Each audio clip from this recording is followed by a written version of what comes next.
Atlantic Outdoor Sports and RV Show. Si, what can we tell the folks? Can we give them a lesson in psychology? Well, doing a little bit of thinking, Tim. Yeah. The best thing I can come up with this day and age is AI. Okay. What do you think of that? That's that artificial intelligence. Oh, yes. Yeah. I'd say it's the big thing now. It's going to win a lot of races. Yep. You were over here looking at Craig's car. What did you learn? Pretty basic, you know. He's set up, nice car, beautiful car. Wins a lot of races with that car, you know. That's one of the top-notch cars, and you got picking, you know, setting that thing up. That's pretty well where the racing game is today. If you want to be successful, go with the best. What have you been doing to stay busy? Racing horses, Lucy, Yep. Lucy, and then playing with a few cars. I've been up, you know, race cars and that, building a little bit of a racetrack there and having some fun, but here's the problem.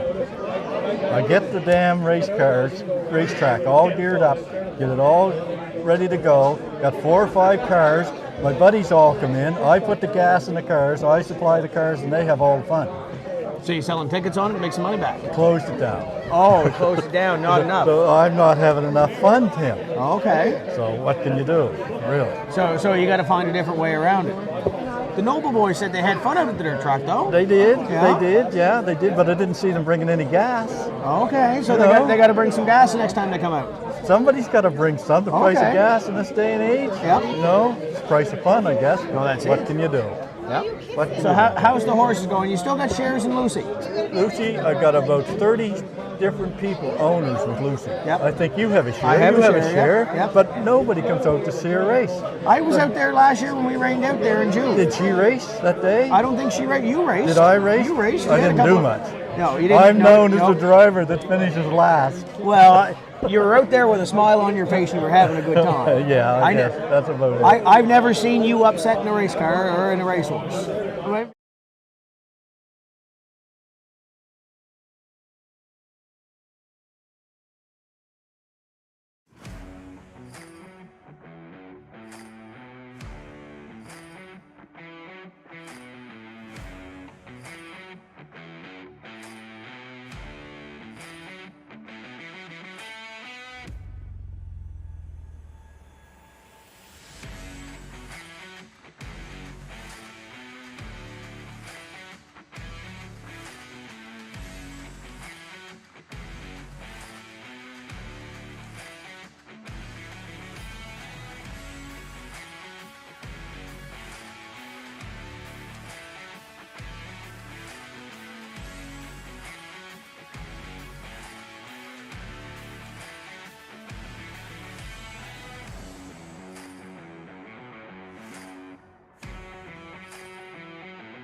Welcome to the virtual Southern National Motorsports Park in the virtual Kenly, North Carolina.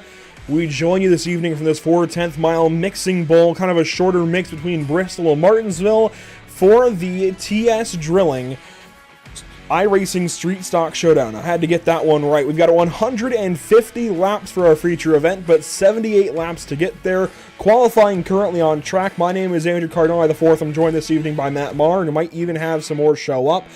Matt, good to have you as we open things up this evening from the racetrack that just hosted the Cars Tour season opener. Of course, that series has a lot of buzz around it lately. Southern National, it's always a good racetrack to show up to, whether real or virtual this evening in the iRacing.com sim. Good to have you all watching along. Let's talk about this track a little more. As we mentioned, 4/10 of a mile thereabouts in the virtual Kenly, North Carolina. Here's the shape of the place, and like I said, it's kind of a mix of Bristol and Martinsville, just a little bit shorter. Thank you for having me. It's definitely an intriguing track between, like you mentioned, a good mix, what we say, Bristol and Martinsville, having the almost bull ring paperclip layout while having the banking, the extremities of Bristol. I think tonight's gonna be a lot about tire management and just having a good balance of your car, and it's gonna be, I'd say, even almost an endurance race, really, by the end of 150 laps. It will definitely be a bit of an enduro with these street stocks. These guys will be bumping and banging and using up their cars all night long. That will definitely be part of the conversation. Tire management will be a part of the conversation as well. Before we go heat racing this evening, we've got 4 heats ahead of us. Let's take a look at the top 20 in standings for the Tim's Corner Motorsports special events for 2022 into 2023 over this long off season. Tanton Woolridge, top of the list, and now this takes the best 10 finishes for these drivers over the course of now 16 events. So this is kind of just, I guess, the best of their best races, if that makes sense. Woolridge up top, Richard Drake there in second. This kind of just gives really me an idea of who is who in this series. Definitely have to watch out, apparently, for Tanton Woolridge, Richard Drake, Chris Roma, Dylan Black. A lot of these guys up towards the top. Caden Tufts stands out to me as well. I know that name from other races here on the iRacing.com sims. We'll see how things go this evening, as I am very green, as we say sometimes in TV, to this set of drivers, and I'm excited to see how things get going at Southern National this evening. But you can see cars are on the racetrack and gridding up and ready to go, because we have the first heat race of 4 on track and about to roll off, and there they go, away from the starting grid. Let's check out your starting order. On pole, it's Noel Fougere, and I don't know that name. I admittedly don't know how to pronounce that. By all means, correct me. I will happily take any guidance there, but Mike Rhino starts to his outside. I can say Mike Rhino. Ryan Messer starts from 3rd this evening in car 1 in heat 1. Josh Parker starts to his outside. In row 3, you've got Scott Negus. Tyler Hallahan will start from the outside in position number 6. Back to row 4, you got Dave Horton and Carson Nagy. And to round out your Heat 1 grid of 10 cars is Brett Byron and Trevor Smith. And it looks like Trevor Smith is not taking to the grid. I believe he is going to be helping with this event as we get ready to go racing for our first of 4 12-lap heat races this evening. So again, 12 laps the distance, all to try and set the field. Noel Fougere on pole, and we are green flag.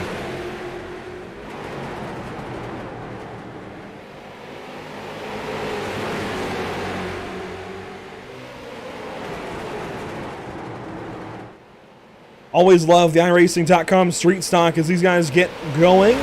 Lap 1 goes the way of the 36 car, and it is not without contest, though. The 34 of Rhino up top in that SRX paint, and here comes Messer down low in the number 1. Good battle for second place there, with Messer taking the hold of it. Oh, little action on the back there with the 83 card. It was a 93. Oh, we're turning. We're crashing a little bit. The 93, it looks like, of Carson Nagy, and the 81 of Josh Parker, all over the place the front stretch last time around as we get 10 to go in the heat. And, some more contact into turn 1. Messer purple that time as Hallahan and Negus hang on behind. A little bit of smoke in front of these guys. And, we're door banging between Carson Nagy and the 81 of Josh Parker down to turn number 3. Parker walks Nagy up the racetrack. These guys are really racing. Nagy trying to maybe get a bump here and sends the 81 of Parker up the track, and that's just short track racing. This is Whoa! Not even the main event yet. They're really mixing things up back here. This is down in the 4th, 5th, and 6th, and 7th positions. Parker sent it into Carson Nagy that time, and now around to the back is Scott Negus. Scott Negus. Yeah, Scott Negus in the 39 car spins around. He will get back going. No yellow yet. Up front, here we go. Side-by-side race for the lead. Good battle between Fougere and Messer there. Messer on the bottom, trying to get ahead. Not clear yet. Here's the onboard with Mike Rhino as he runs 3rd. Gets to the inside here of Fougere. Taking the race lead, though, is Ryan Messer in car number 1. That is big for him as they dive back into turn number 3. Behind him, Josh Parker sends the 93 of Carson Nagy. He's still in that left rear, and Nagy down the racetrack, and that's going to turn the 81 around, and, well, he catches it before it goes completely around. Brett Byron moves through to 6th. Tempers have flared already, and it's only the heat race. Good save by him. You're right. Yeah, tempers flaring. Just 3 to go in the first heat race. Is this like a little foreshadowing of what we might see in the feature? I think we're going to see a lot of this all night long. And these street stocks, they can take a banging, they can take a beating, they will be all over each other. We're going to see a lot of dented sheet metal this evening. This is still a battle for second in heat number 1 of 4 this evening. A big shout out, by the way, to TS Drilling coming on board for this event. Round 17 of 18 this season. And there goes Rhino by Fugir now through turn 2. But up front, it's all car number 1. Ryan Messer going to win heat race number 1. That's a good way to do things if your car won. Yeah, great show by Ryan Messer. Got the lead halfway through it and just never looked back while the drama stayed behind him. Ryan Messer taking home the heat win. That's going to do wonders for his effort to try and start towards the front of the field. Heat 2 getting on grid. It begins with car 141, Richard Drake, one of those drivers we talked about towards the top of the point standings coming into this evening. So watch out for the 141, apparently. He is quick in the street stock here at Southern National Motorsports Park. Caden Lapsevich will start from second spot. Josh Lengiel will start from third. It's Dylan Black in fourth. Nathan Lengiel, we got family working here from the inside of row 2 and row 3. Devin Smith, meanwhile, starts from sixth. It's Russell Smith from seventh. Chris Walsh from eighth. And finally, Paul Ems will start from the inside of row number 5, all by his lonesome. And now that we have a chance to actually talk about the racetrack and the weather and everything, let's check out the weather conditions. 77.5 degrees Fahrenheit. I'm not sure what that works out to Celsius, but 95 degrees on the track. That's still pretty toasty. Up around probably, 31, 32 degrees Celsius, somewhere around there, 34 maybe? Yeah, but what temperature you said? 104? 95 Fahrenheit currently. 95 Fahrenheit. Yeah, you're probably looking about 35 degrees Celsius around there. Definitely a warm racetrack. We'll be talking about tire wear over the course of our 150 lap feature a little bit later on. On the front row for heat race number 2, it is Richard Drake on the inside of Caden Lapsevich. Green flag.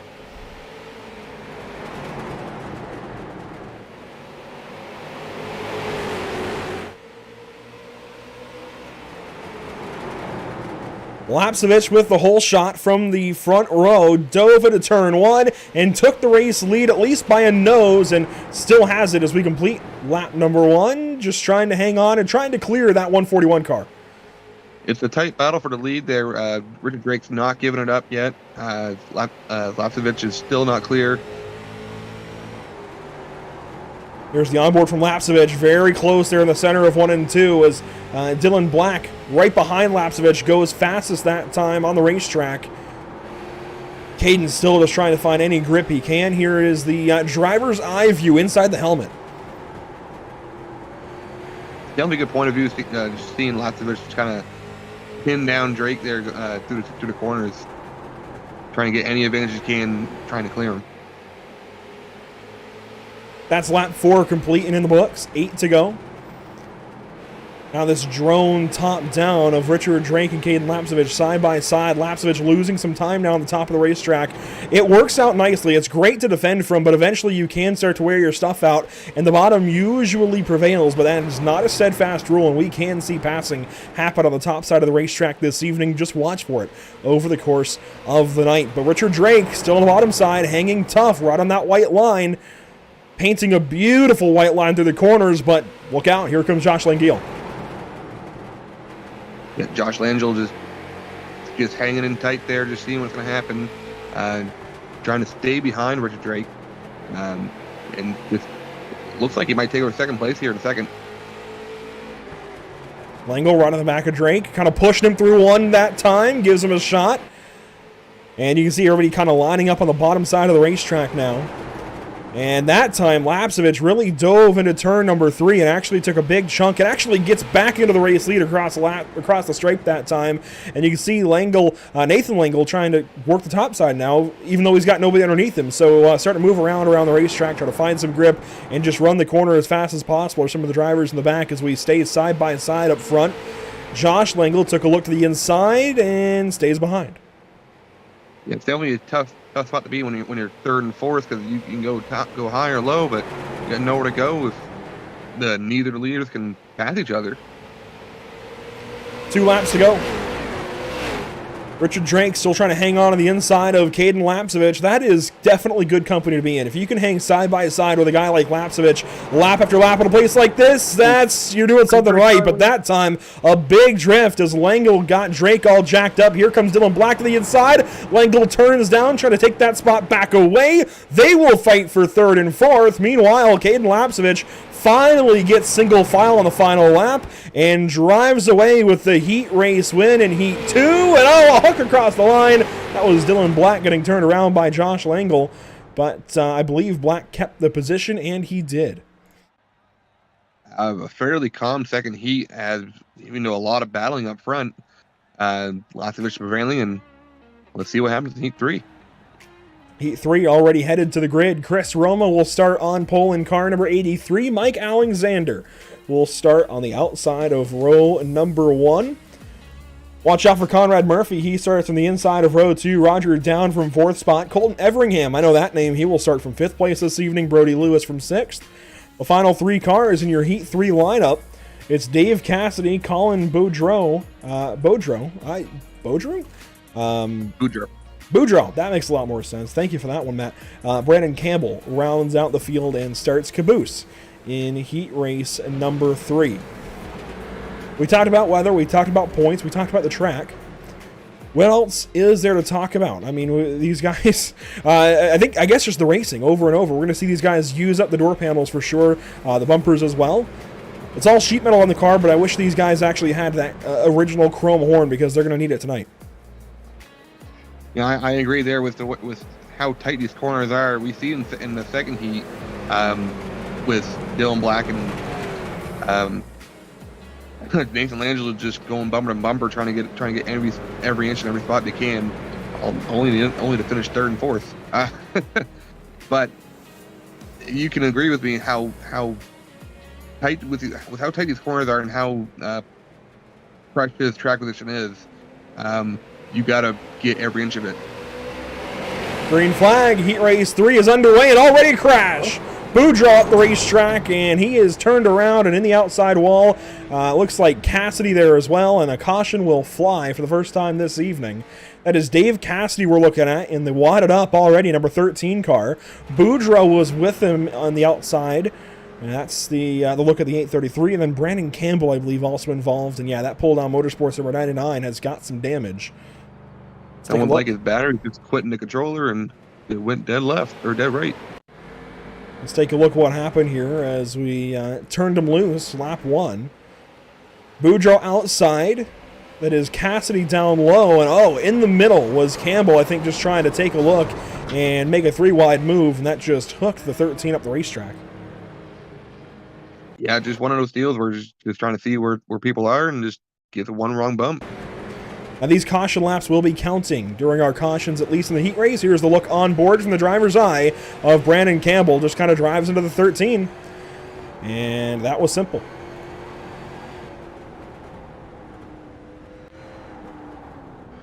Now with all of that, Campbell will hang on to, it looks like, 8th position as Cassidy works on catching up to the field. But there is the pacing field into turn 3, and it looks like the iRacing.com safety car has shut its lights off, and yes, it has. That means we're going back green flag racing from the first caution of the night. Means the first restart of the night. Green flag back out.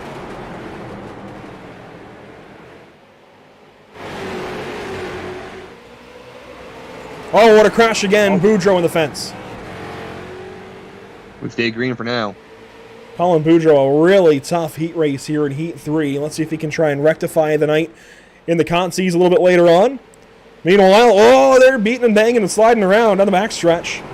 Roger down on the outside of Conrad Murphy. Colton Everingham there as well. Let's go on board with Colton Everingham in car 48. Kind of a precarious position, but he tries to move the rock in a hard place. Moves Conrad Murphy off the bottom line into Roger down. And this is kind of the perfect example of as we mentioned before. Turn them right there. I was just going to say the perfect example of how much how many similarities this track has to Bristol's, particularly like the old style Bristol, where the bottom seems to really work better and to kind of bump and run. Absolutely. We're seeing that already. We'll see it all night long here That's what I love about Southern National Motorsports Park, especially here on the sim. As you see Everingham just jack up the 89 out of turn 2 and then jack him back up into turn 3. I think it's pretty fair to say Colton was just using up that car, used him up a little too much, and around went the 89. Thankfully, nobody involved. Just a quick spin, kind of backs it into the inside wall, puts it back in gear, and rolls away. As tough as these street stocks are, I mean, really no harm, no foul with to that car. The iRacing.com safety car has already shut its lights back off. That means Chris Roma, Mike Alexander, they're ready to go back racing. We'll have 2 laps to go. A proper green-white checkered then for our third heat on the evening. The first one to draw a yellow flag, and it's drawn 2 as we take the green flag one more time. 2 laps to go.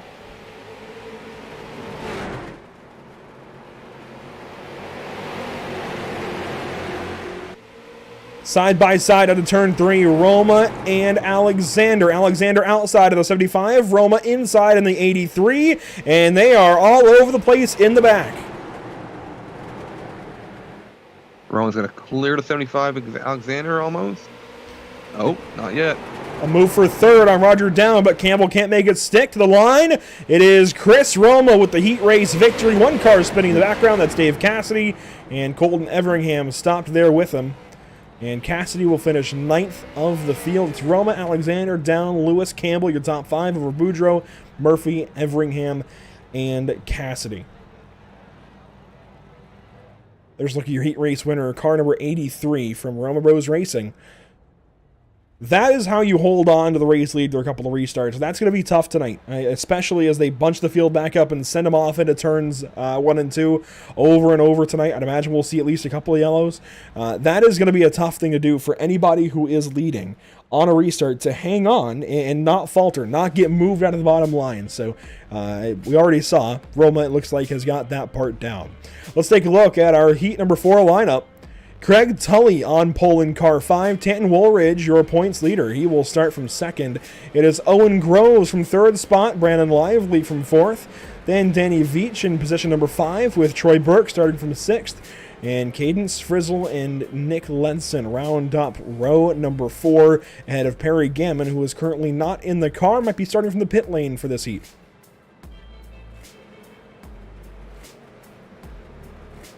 Well, Matt, final heat race of the night. These have all gone pretty quickly, but we still have 2 15-lap consies ahead of us. And, well, we've seen a whole lot. What's your takeaway so far?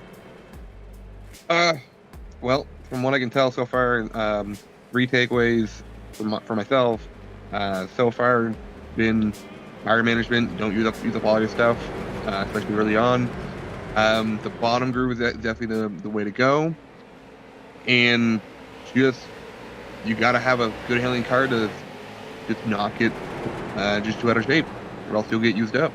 Green flag, heat 4, lap 1.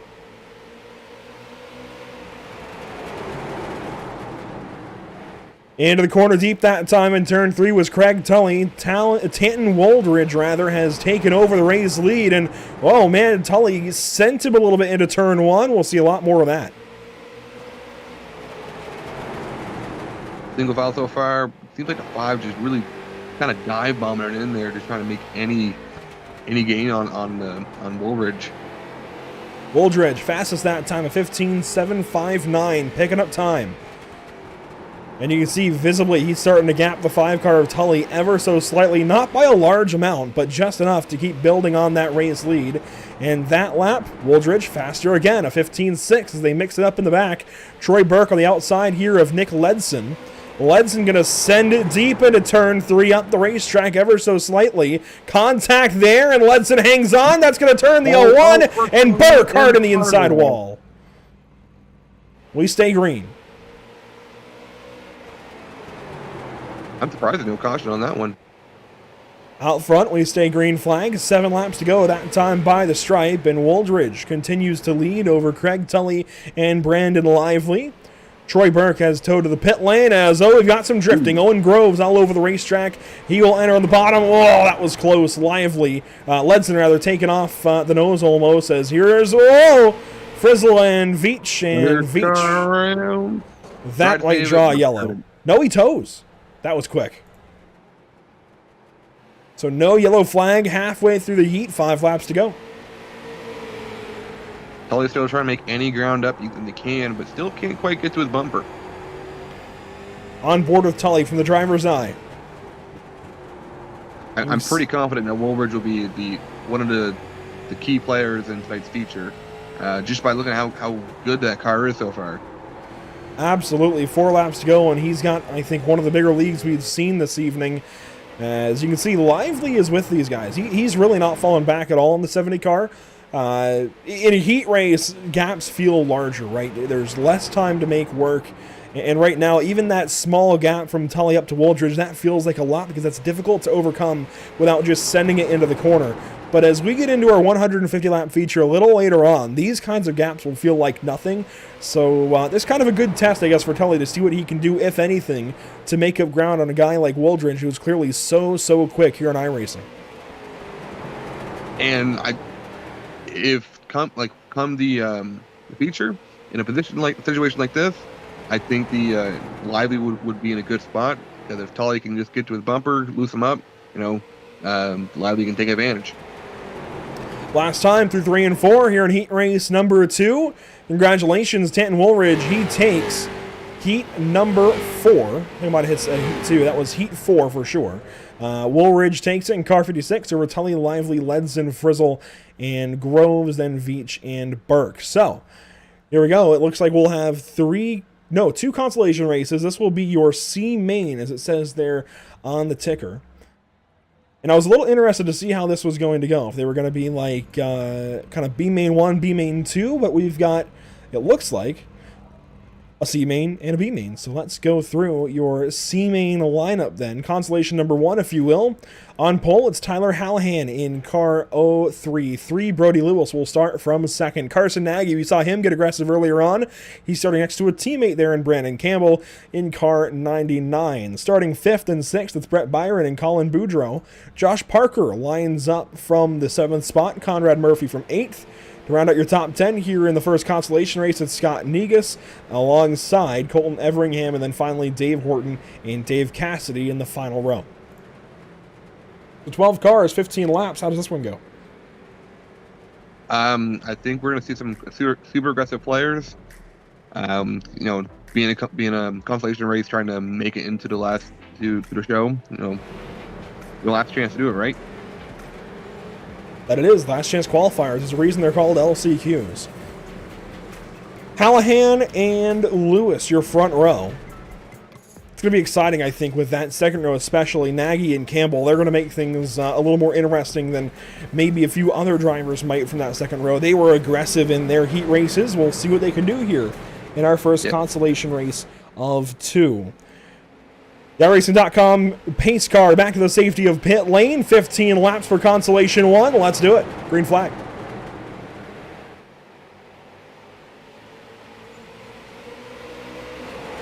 Already some bumping and squeezing. One car around in the back, and Everingham way up to the outside wall. Lap 1 will expire as Conrad Murphy up in the fence tries to get back going, and he will, as here's a battle up front. Nagy gets Hallahan up the racetrack and will take the race lead away. Yeah, we stayed green during that spin. There was a lot of pushing and shoving just off the get-go. As we see Tyler Hallahan just starting to slide back. Hallahan back a couple of spots. And there finally is a caution. Scott Negus into the inside wall out of turn number 2. Well, clearly we're seeing these guys are not afraid to mix it up. No, absolutely not. It's like I mentioned before, you got 15 laps, the last chance qualifier, and you got to try something to get up there, especially if you're towards middle to the back of the pack. Here's the 39 car that gets turned around, it looks like, by the 833 of Boudreau, and just stops there in the inside wall. And I think at that point there had been enough going on, and that car was stopped long enough, it just drew the yellow flag. And we have our first stoppage of action in in the first consolation of the evening. Let's go back, though, to lap 1 and see what happened with Conrad Murphy here. This is into turn 3.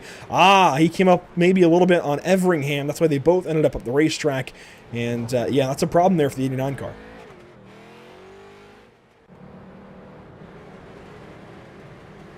So that was lap number 1. We will restart here, it looks like, on lap number 7 as we pace under lap 6. We'll have 9 laps to go when we send them back. Green flag racing. Your front row for this restart, it's Carson Nagy and Brett Byron. Tyler Hallahan in 3rd, Brandon Campbell in 4th. The green flag will fly. We're back racing here at Southern National Motorsports Park.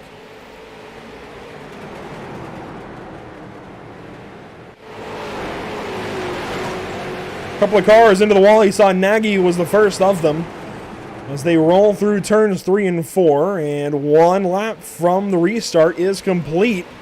Racing here throughout the 5th position, though, Brody Lewis down on Colton Everingham ever so slightly. 3 wide through the first couple of corners as now Hallahan and Campbell go at it.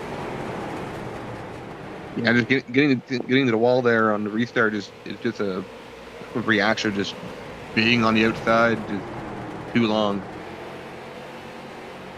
Campbell to the inside here, a crossover on Tyler Hallahan, a beautiful one at that.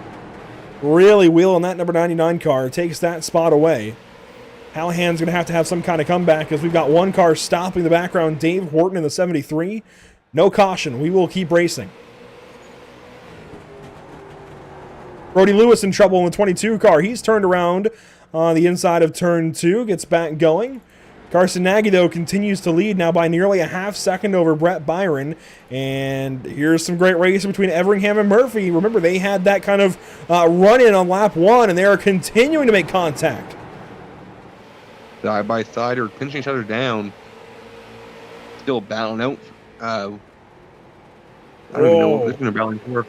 Racing for 6th, and Murphy sending in deep that time again. Everingham on the outside, Murphy on the inside. Everingham trying to set up for a crossover, but Negus was in the way. That's not going to happen. Everingham, nearly came down across the nose of the 39 as Negus now gets loose. Negus in 8th, these guys racing for 6th. A big wiggle by Negus. He saved it, though. A little further forward, this is 2nd and 3rd. Brett Byron and Brandon Campbell. These guys really going after it. Byron protecting the inside. As you can see, these brake rotors are glowing. Yeah, Brandon Campbell really being aggressive here, trying to get 2nd place. He's really making an effort here to get into the show. He's going to go for it to the inside here in turn 3. Brandon Campbell trying to match the energy of his teammate. It looks like Carson Nagy out front. Nagy will take the consolation win. Campbell 2nd, then Byron, Hallahan, and Cassidy.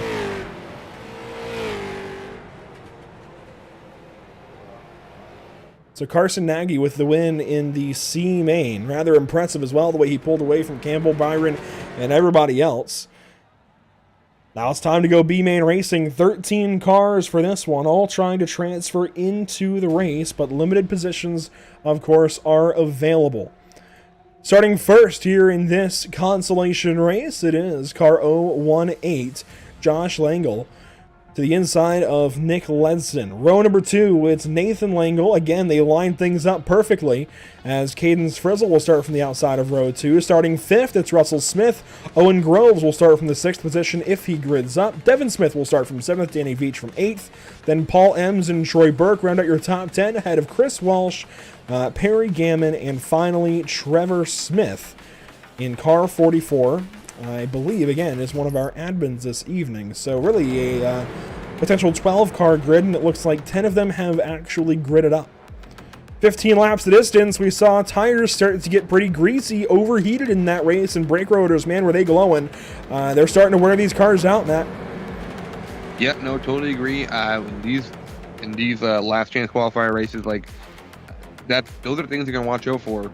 And I don't know how much where this is iRacing, how much any wear that happens in these last chance qualifiers transitions into the main event.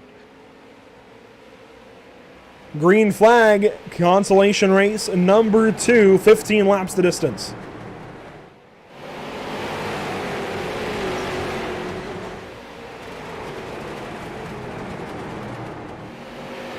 Now to answer your question, Matt, as one lap goes complete, there isn't a whole lot of wear as far as the car goes. Really there's no wear, actually, from session to session, but these guys can wear the cars out. Obviously, they won't wear the brakes out in the race, and of course they get a fresh car for each different session, whether it's a heat race, a consolation, a warm-up, or the feature event. So they get to unload a brand new car each time as we watch this side-by-side battle with Devin Smith and Russell Smith as lap 2 goes complete.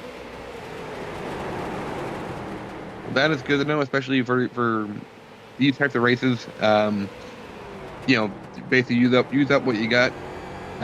Short 15 laps for amount of time, especially when it comes to short track racing. Just if you're in the back, try to get the front as quick as you can. Use it up. That quick onboard there with Josh Langle, he leads. This is 5th place, 4th and 5th place. Devin Smith on the outside of Russell Smith. Cadence Frizzle there as well. Paul Ems in 7th, Danny Veach in 8th. As 5 laps will be complete this time by in our LCQ number 2, our B main, if you will. Side by side, still Russell Smith and Devin Smith going after it for 4th place. Yeah, this is a big battle right here. It seems like Josh Langell has a huge lead. Probably, it's definitely. Oh no! Oh, that huge is a crash. big crash 'em up. Russell Smith turned around in front of a lot of cars, and that is never what you want to see, especially not towards the front of a field. No, he was pretty well almost airborne there. Let's go back and take a look at it here for car 950. Russell Smith behind the wheel, racing toe-to-toe, wheel-to-wheel, door-to-door with the other Smith, Devin Smith. Just gets turned around, hooked into the outside wall, and carried a little ways by that 198, or 196 rather, of Cadence Frizzle. Yeah, it just looked like Devin Smith had nowhere to go. The Russell just came right up. You know, you can't, hard to really, hit the brakes in time if you don't know if he's going to clear him or not. Here's the onboard from Frizzle's perspective. You see he just carries the 950 all the way down the front stretch, and then finally, they got separated. Yeah. That was Chris Walsh, by the way, that came by on the bottom side of the track and kind of helped them get separated at the end of that crash. We've got 6 laps to go as we come back to you live picture under caution. As these caution laps continue to click off. There we go, 6 laps to go.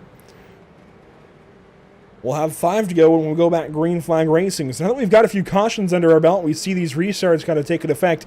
Pay attention to this restart, and especially Langell there on the bottom in the 2 car.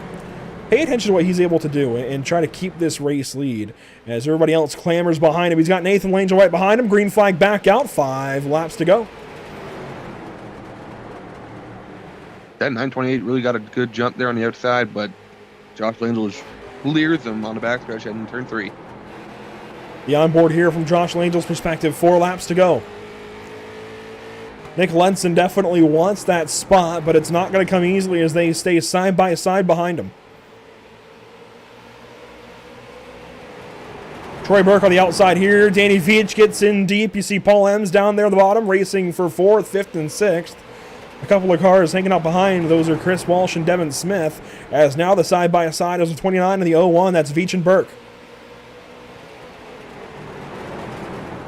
Aggressive move by 29 to keep the 01 of Burke on the outside. I mean, they're still battling there while the front single file. Oh, Chris Walsh loose out of turn 2, hangs onto it. Here comes Burke to the inside for turn 3. No move, though, as Josh Langell will take the white flag. Can Nick Ledson do anything on this final lap of racing? Here's the onboard. As that Dale Earnhardt-inspired number 2 gets smaller and smaller in the windshield. Checkered flag flies in the consolation, and Josh Langell will take home the victory in consolation race number 2, the B main, over Ledson, Langell, Ems, Veach, your top 5, then Burke, Smith, Walsh, and Smith, and Frizzle, your top 10. That was probably as entertaining as it comes for a last chance qualifier. Lots of action through the field, and I wouldn't call it a surprising winner, but he definitely had his work cut out for him partway through. Well, that is for sure. Now, we have kind of an interesting moment here. It is a 1-hour warm-up because we will be switching iRacing sessions. And kind of what that means is these drivers get some track time right now. The new session is being set up with the lineup earned from this from this evening's heat races, right? So admins, Tim, Terry, everybody is taking all of these results from our 4 heat races, our 2 consolation races, compiling them up, making sure there's no penalties that need to be awarded because they don't want anybody bulldozing their way to the feature. If there are penalties, assessing those penalties and setting up our lineup. So we'll be taking a short break while that all gets situated, but you can see some cars getting on track for some extra track time. Once again, this being held at the virtual Southern National Motorsports Park. And, before we went live, Matt, you mentioned you didn't know much about this track. Well, how much do you know about it now? A lot more than I did before, and this is definitely, I know it's just virtual, but seeing what kind of racing action can be produced, it's definitely up there in my, I'd say at least top 10 tracks right now. Yeah, I think Southern National Motorsports Park, while a little bit understated in the real big scope of short track racing across North America, I think Southern National needs to be on everybody's bucket list. If you haven't been there yet, you need to go. The Cars Tour just opened up their first race of the season here this past weekend. That was good from what I heard. Didn't get to watch it, but of course they have the Thanksgiving Classic here each year. They run all kinds of cars here. Super late models, late model stocks, I believe some modified racing, legends. We got street stocks on track tonight. And on iRacing, you can take any car here, honestly, and it works. I think you could honestly even take a field of NASCAR Cup cars here, and you would have some good racing. It's a very versatile racetrack. Really high banked, short straights, short corners, tight corners. A lot of really good stuff here to offer at Southern National Motorsports Park. I do want to thank, of course, Tim's Corner. Tim Terry doing a fantastic job behind the scenes of this, but also TS Drilling, Concrete Drilling Services coming on board this evening and allowing this event to happen. I know it's sim racing to, I guess, the unexperienced with sim racing, we'll say, or maybe the new fan to sim racing potentially.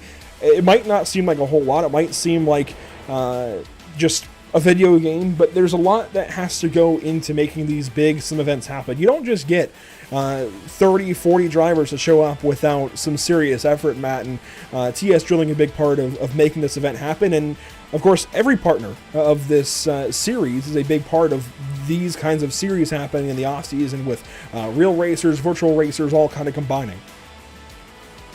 I absolutely agree on that one.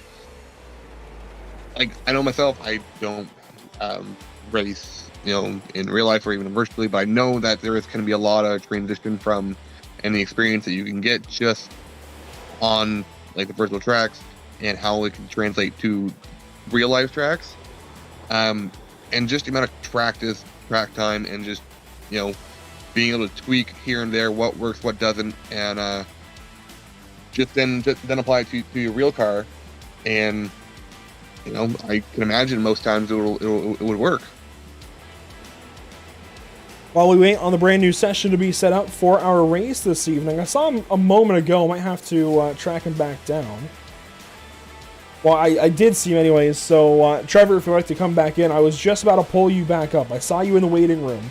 So if you come back into the waiting room, if you're out there listening, we'll pull you up in a second. But while we wait, go ahead and check out Tim's Corner Motorsports. If you're watching on Pit Stop TV and our platforms this evening on social media, check out Tim's Corner Motorsports on Facebook, at Tim's Corner CA, I believe, on Twitter and on Instagram. Check out everything Tim Terry is doing. A fantastic asset, especially to Canadian short track racing, but short track racing all across the East Coast and beyond. He's a fantastic voice on the mic. Does a whole lot for short track racing behind the scenes, and it's always appreciated. As it looks like Trevor is back and ready to go, and we'll bring in Trevor as far as TS Drilling. And Trevor, tell us all about TS Drilling and why you guys are involved this evening. So my whole family races. The two Smith boys you see out there, they're brothers. I'm their cousin. Our whole family's into racing, so I decided to throw up some money. I've been getting into the iRacing. It's a lot of fun. I like seeing everybody race on here. It's a lot of people I know from out this way. So you guys are fantastic hosts, by the way. Great call into the race. Really detailed information about iRacing that I don't even know. But we drill holes in concrete, electrical, plumbing, anything like that. I do residential and commercial. I do small saw jobs like widening windows and foundations and doors and things like that. Yeah, so it sounds like really TS Drilling has everything that you might need in that whole concrete, really concrete services in general. Concrete drilling services in the name, but concrete services in general. What specifically would be, I guess, the most frequent thing you guys do on a day-to-day basis? On a day-to-day basis, I'm mostly drilling holes. I work in a lot of new apartment buildings that are going up, and sometimes they miss holes for plumbing and things like that. So I'll be in drilling from the top of like a 30-story building all the way down into the basement in a straight line. So it can get a little hectic in there carrying stuff up and down the stairs, but I actually really enjoy it. It's a lot of fun. I'm sure we got a lot of viewers this evening from the eastern portion of Canada, all across the northeast of the United States, and up and down the eastern seaboard. What can you provide to these people watching? Where do they need to go on social media maybe to find out more about TS Drilling and what you can do for them? So the best place to find me is probably going to be Google. Just do a quick Google search of TS Drilling, and I should pop right up at the top. And you can give me a call, and we can discuss. I can even probably give you a quote over the phone, and we can discuss anything, and I can come take a look at it, and we can go from there. And that's pretty big, I think. Being able to get a quote over the phone, not everybody can do that. So to have that kind of estimation, at least estimation, like I say, to get a quote, that is really, really helpful to somebody looking for, well, some concrete drilling services potentially. And I joked around earlier, and I told Tim and Matt that I had to ask you one question at the very least. What flavor ice cream is your favorite to eat while you're watching concrete dry? Oh, you know, if I have had to do that before, it's actually not the first time, except in this case it was asphalt. But we actually did have some ice cream, and I chose Moon Mist. It's funny that you picked a scenario that actually had happened. Well, Trevor, we appreciate your time. We certainly appreciate your support. This event this evening wouldn't be happening without you guys over at TS Drilling. And it goes a whole long ways. I know, it might look like a video game to the untrained eye, but this is real racing. These guys do put a lot of time and effort into practicing, getting better and better. As Tim would know, they can go quite a ways in sim racing and do some pretty big things. So this could be the start of it, maybe for somebody's iRacing career, getting up and winning the TS Drilling iRacing Street Stocks Showdown, potentially. So this is kind of the bottom floor and working their way up, and this is a big deal, and we really appreciate it.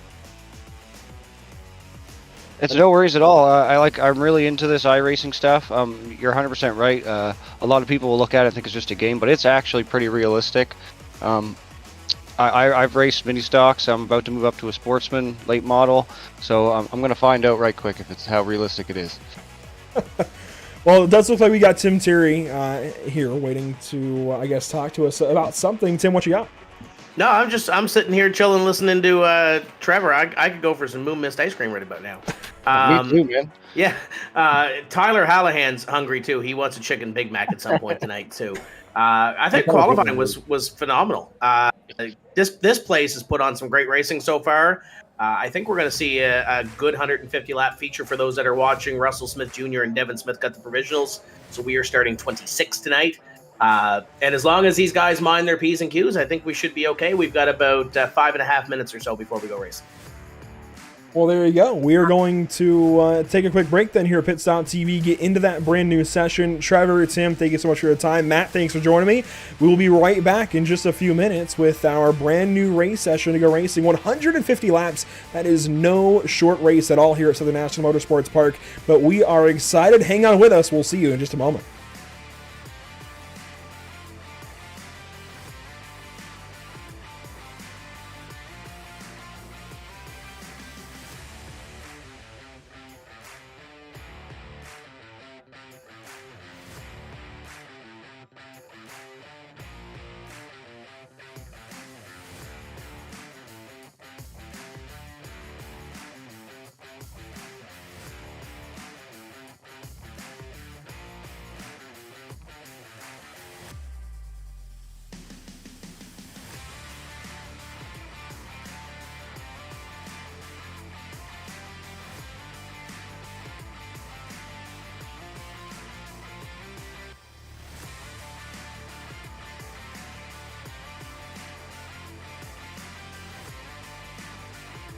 Atlantic Outdoor Sports and RV Show. Cy, what can we tell the folks? Can we give them a lesson in psychology? Well, Going to stay busy.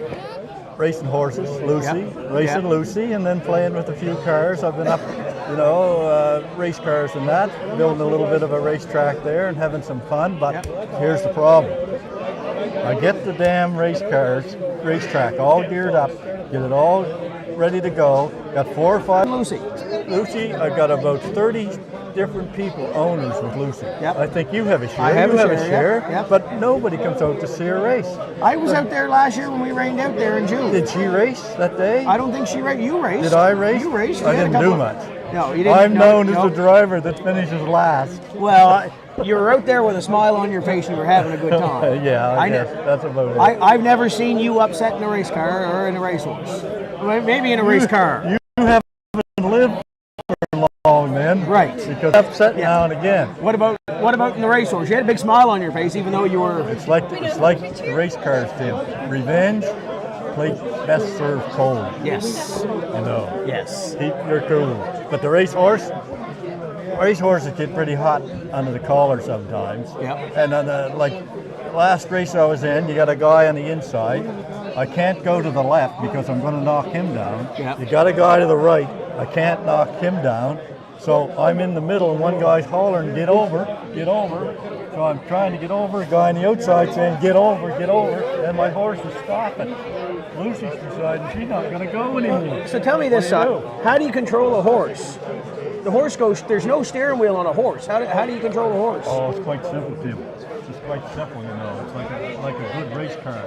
A good race car you can drive with 2 fingers. Yep. A good race horse you can drive with 2 fingers. Okay. But if they're hard to fight, they just fight you all the time, and there is no control. They're like bad race cars. That's it.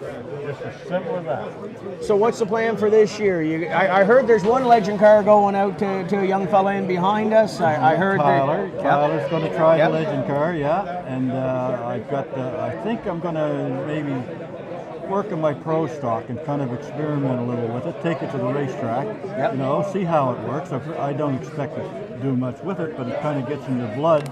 And if you got the car there, I mean, see how things go, because it's just as much fun at my age taking the car to the track, practicing with the car, racing this stopwatch, rather than going over here and racing Craig. Yep. You know, it hurts after a while. So are we going to see you May 20th? Or are you racing horses that day? It's a Saturday. I'm not sure. Okay. I'm not sure. Like, it depends on how things work out with the race car, and I'll probably want to take it to the track and try it. If the race car is decent, I might race it. The horses still race Friday? They haven't made up their mind yet. See, it's off season now, and I think Friday night is what they're looking at, but you don't know until they're ready to go. We got a new manager now at the race track. Yeah. Brought them all the way from Ontario or someplace to manage the track, so it's hard to say what we're going to be like up there. Yep. You know, we could just get Cecil here. Yeah. We could just get Cecil. He's got 16 horses. Okay. We can get and he's him. got a share in Lucy too, right? I don't know whether he has or not. Oh, I wish he did have. So, what final parting words can we give the fans? Little lesson on psychology. What final thing can we tell the fans? Well, I'll have to check with AI. I do everything through AI now because I don't have that much intelligence, so everything is AI. I don't either. We don't need it. We don't need it anymore. Come on out and see Si race some horses, race some cars, whatever he's doing. We're at the Atlantic Outdoor Sports and RV Show day number 2. Have a good day. Welcome back to the virtual Southern National Motorsports Park in the virtual Kenley, North Carolina. We have got our 150-lap grid ready to go, our 150-lap race ready to go, as we have cars on the grid, 26 in all, and we have inverted the heat winners to the back of the field. Let's quickly go through your starting lineup. Up front, Brandon Lively on pole, Roger Dowd will start from second, Dylan Black in third, Noel Fougere from fourth position, then it's Craig Tully in fifth, Mike Alexander sixth. Matt, the rest of your top 10 is Richard Drake, Mike Rhino, Carson Nagy, and Josh Langell in car 018. Right, and from the 11th to the 20th, we have Brandon Campbell 11th, Nick Ledson starting 12th. What happened to the screen there? Brett Byron will start from 13th. You're all good. Nathan Langell will start from 14th. 15th, it'll be Tyler Hallahan. Then Paul Ems in 26th. It looks like we will take one more lap before we go green. Dave Cassidy, Danny Veach, and then finally it'll be Conrad Murphy and Troy Burke from the back end of your top 20. Starting 21st, it'll be Tanton Woldridge, Chris Roma from 22nd spot. 23rd, it's Caden Lapsovich, then Ryan Messer in 24th. Those are all your heat race winners that are starting from the back of the field. That's turning things around a little bit. Russell Smith and Devin Smith, your two provisionals on the evening. It looks like we're going green flag racing this time by, and we're going to turn things over to the stars and the cars this evening. Brandon Lively on pole, Roger Down second place. Green flag is out. We are racing for 150 at Southern National.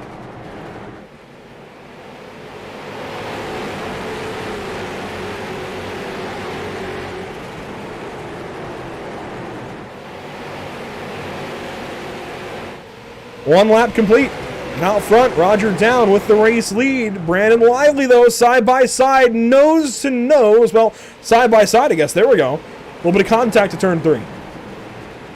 36 on the 70s bumper there. Tight battle from really first to third. Oh, a big move to the inside of Brandon Lively. That was the third place car now of Noel Frugier. Side by side for fourth, though. Craig Tully on the inside of the 08 of Dylan Black. A clean and green first 3 laps. Everything very calm. Oh, and I say that, we've got to spin. Oh. Right there. Dave Cassidy, but we stay green. 4 laps complete this time by, as there's the whole field up out of turns 3 and 4. Dave Cassidy spun around. He's now 25th. Mike Alexander started from the pit lane. He is 2 laps down in 26th position. Also off the pace a little bit, Nathan Langell in the 27 car rather, 24th spot. This is where some of your heat race winners are at. One of them being Caden Lapsovich, a big name I know up in Canada. I live in North Carolina, so a little bit of a disconnect there, but I know Caden Lapsovich, he's a big guy, and he is currently up to 19th position, starting his trek from the rear. He's got a long time to do it, but that doesn't make it easy. Yeah, I don't think starting in the back is really a huge disadvantage here. Mainly considering, as we noticed in the heat races, just how much beat and bang and like how frequent cautions can happen when contact is made. Kind of like the beat and banging we're seeing here for the 5th and 6th positions. There's definitely a lot of it going on. This is Richard Drake and Dylan Black, car 141 and car 08, right in front of Josh Langell that we saw a lot of in his LCQ and heat race. Langell now right to the back end of Drake through turns 3 and 4.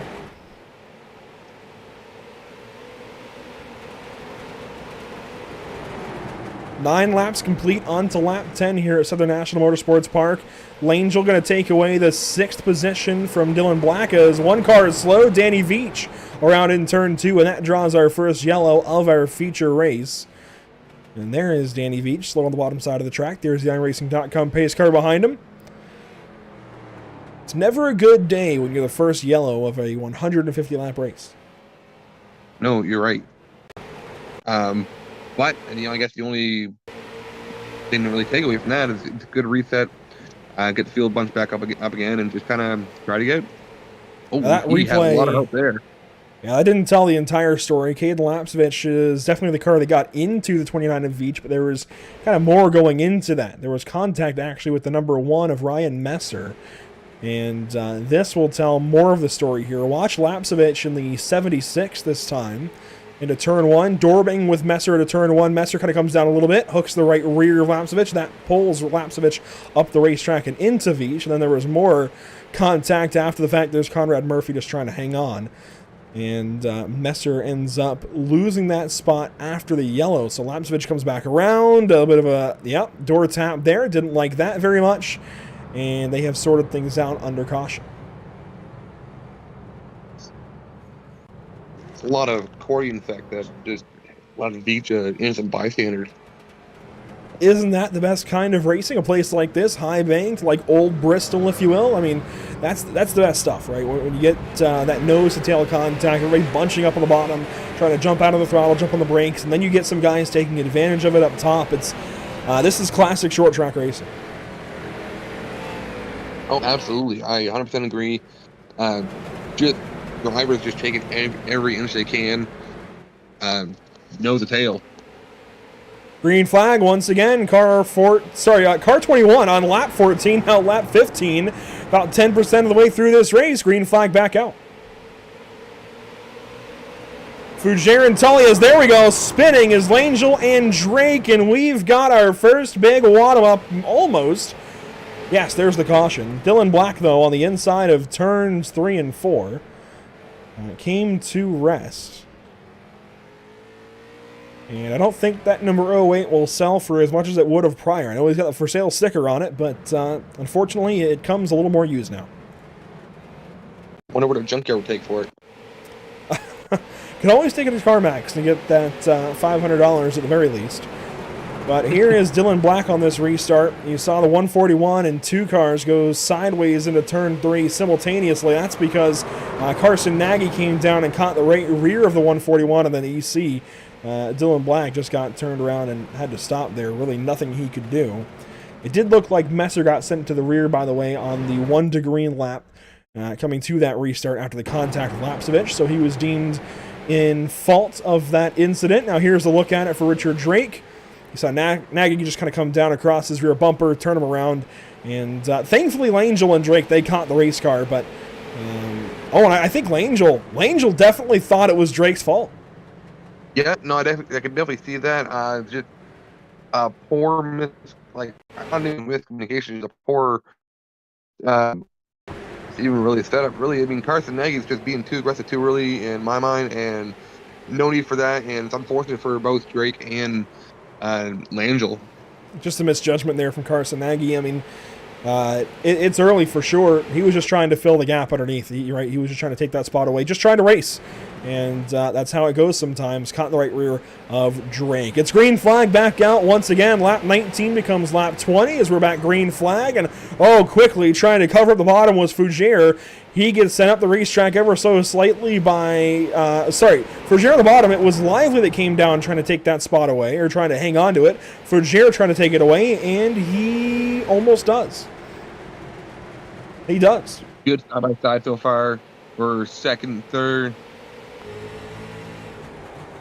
Inside the helmet, Richard Drake.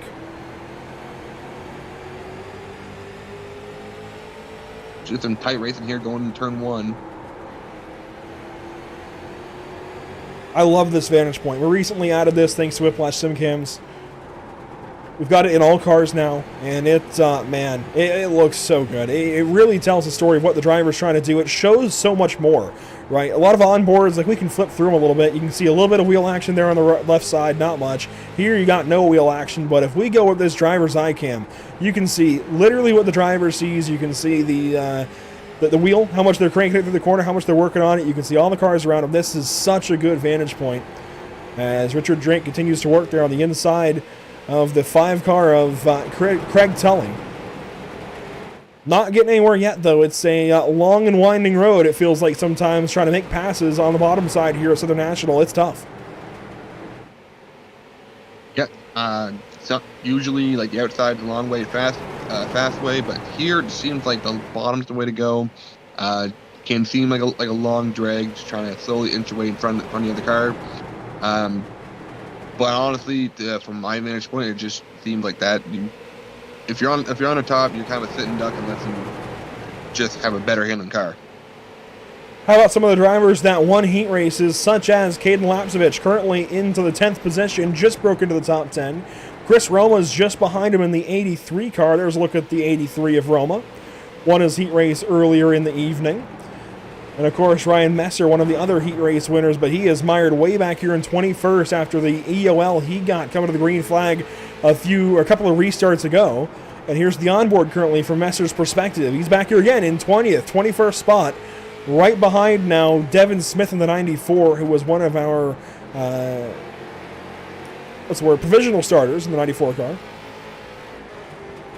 And Tanton Wooldridge, the other driver that won a heat race but was sent to the rear for the start. There's like a car 56, just moved into 14th position, moving by Troy Burke. So the driver that's currently leading the standings of Tim's Corner Motorsports special events over the winter of 2022, there we go, and 23. Well, he has moved up through a large portion of the field from 21st to 14th and continues to work here on Brett Byron. Yeah, I think the way they're pacing it right now with these heat winners, the way they're pacing the track right now, I think it's a good pace. We see Josh Lane will go around. That orange and white car, I don't see the number on it, but caution is out. That was Paul Ems in the 28. That's turned around at a turn 4. I saw it brewing. We had to switch back quickly and just missed the beginning of that crash and just caught the tail end of it. And I think it all started with Josh Langell in the 018.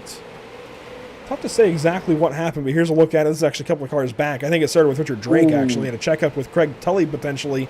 But that's the end of it again for the 28 car. Yeah, just get stacked up there in the middle. Lance just got sandwiched and just turned around, and the 28. It's just racing, really. Like one guy checks up, the other guy doesn't check up enough, and wing bang boom, you're around. Win, bang, boom. I like that. Here's Langell on the inside of Richard Drake down the backstretch. And, Drake was trying to block. Langell said, nope, I'm going to turn you around if you do that. But in reality, it was Langell who went for a ride and took Paul Hems with him. And again, that is short track racing. That's these guys just trying to hang on to the bottom of the racetrack. They don't want to give it up. That's such an important line here at Southern National Motorsports Park. The banking kind of really carries you. And it's so valuable to be the driver on the bottom here. Yeah, as most of us have been before, like the bottom lane's the way to be. Just getting that track position. Even if you're a little bit back, just be on the bottom, trying to nudge your way forward, and just getting your bumper there to kind of move someone out of the way. You don't have to wreck them, obviously, but as we've seen many times, you just want to rattle a cage. You don't want to wreck them, but whatever happens. Looks like maybe reviewing things a little bit, and it looks like Richard Drake may have been deemed at fault for this, as he is sent to the rear. Oh, some contact here from Josh Langell. We're not going green yet. He's definitely not happy about that. Yeah, some frustrations as Langell now hangs back at the 141. Well, is this the end of the drama, or do we see a little bit of a retaliation later on? Yeah, we'll need to check out the haulers post-race, potentially after this one. Roger Down, the race leader, as we will take the restart with 37 laps in the bank. Green flag back out, no Fougere up top.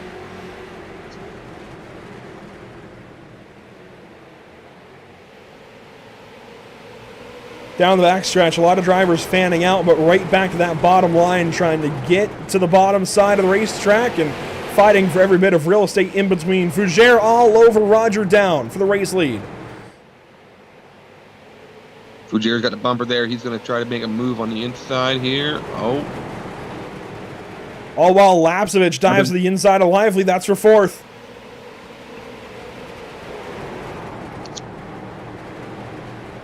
Lapsevich alongside Brandon Lively outright this time and has the nose ahead for turn 3. The 76 has marched through the field and is into the top 4 as Fougere continues to try to find a way by Roger Down. And I think Fougere is a little better here, Matt. He's been putting times down that are rivaling the 21 car for sure, and the last couple laps was mirroring or if not faster.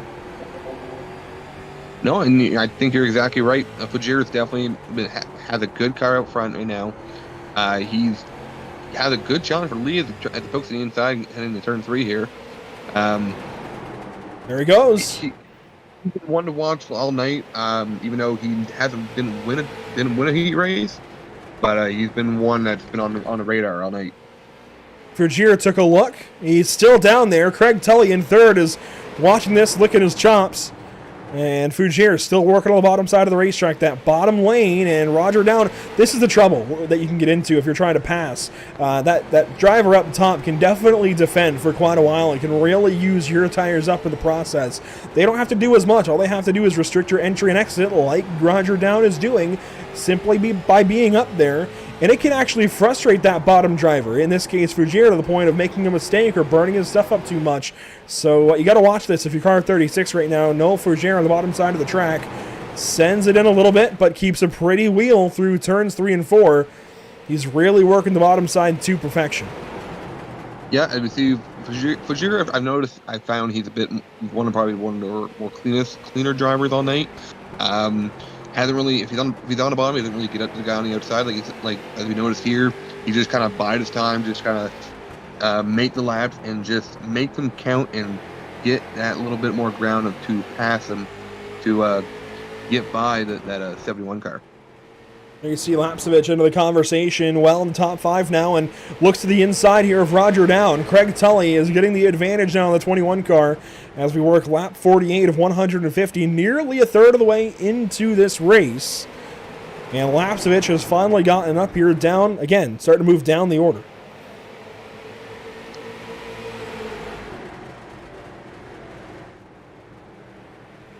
Lapsevich nosing to the inside of the 21 now. Look to the inside of Tully for a moment. Not able to do anything there. But you can see just how little is between that pro driver and the front of the field as he just waits for the opportunity here to go by these couple of cars. He's been so good. He won his heat race and has driven to this position, but he's not the only one trying to do so. Just a couple of cars back, you can see Chris Roma in the 83 car, who has also driven from the back after winning his heat race. He is now 6th. And don't look too far back, you got Tanton Woldridge now into the 8th spot, and even Ryan Messer is into 12th as these guys continue their trek up the field. And Lapsevich, whoa, got to the inside that time of the 21 car, made a little bit of contact, but Rubbin is racing. Yeah, I was just about to mention Tanton Woldridge still, he's just got in the top 10, he's running 8th. Like, these guys that have won heat race are just biding time, just taking little by little. As you got to do, especially if you're on the bottom, just make those laps count. So we're third of the way through, and we see Fujir extending his lead out there.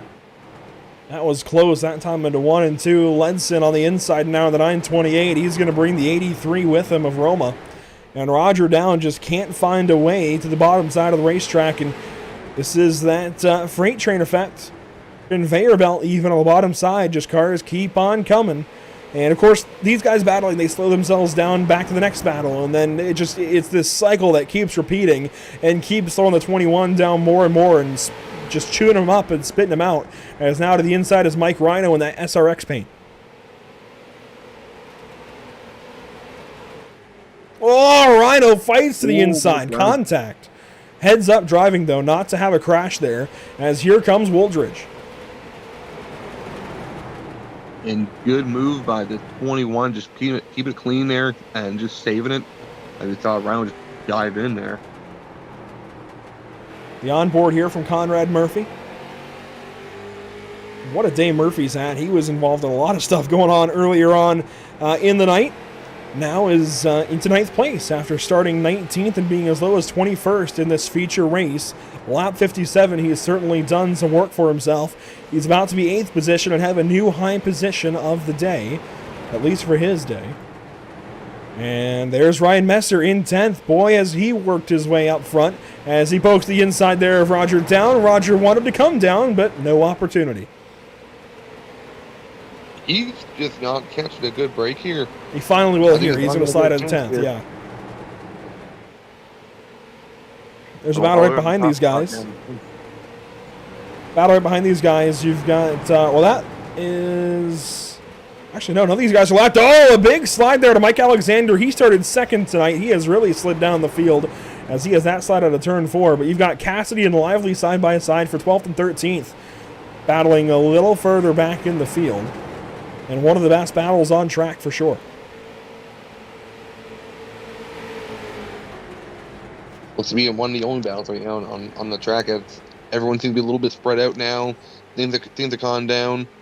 I don't know if it's because maybe tires are just wearing out and people can't get game, or are people more managing their tires and not trying to burn it enough to gain on other people. Well, Woldridge is not wasting any time. He goes by Rhino into turn 3. Now, these tires can last, I believe, at least 150 laps here. You just got to take care of them. They are kind of a durable street tire on these street stocks that you just got to I mean, it's a racing tire, but it's a street-style tire. As Rhino looks back to the inside of Wooldridge and thinks better of it. That was wise of him to do. These tires are durable, though. They get overheated in a hurry, and that's really where the wear comes from. If you keep them overheated for a long period of time, then they'll wear out a little more quickly, but otherwise, you can run this whole race on one set. But they do have 3 sets in the pits.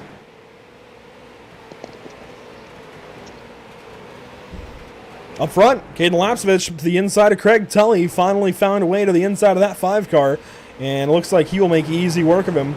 And yes, he does. So now, how long does it take Lapsevich if he's able to run down that 36 car to do so? I mean, it's nearly a second gap right now on lap 66. Let's keep that in mind. It's 1 second on lap 66 of 150.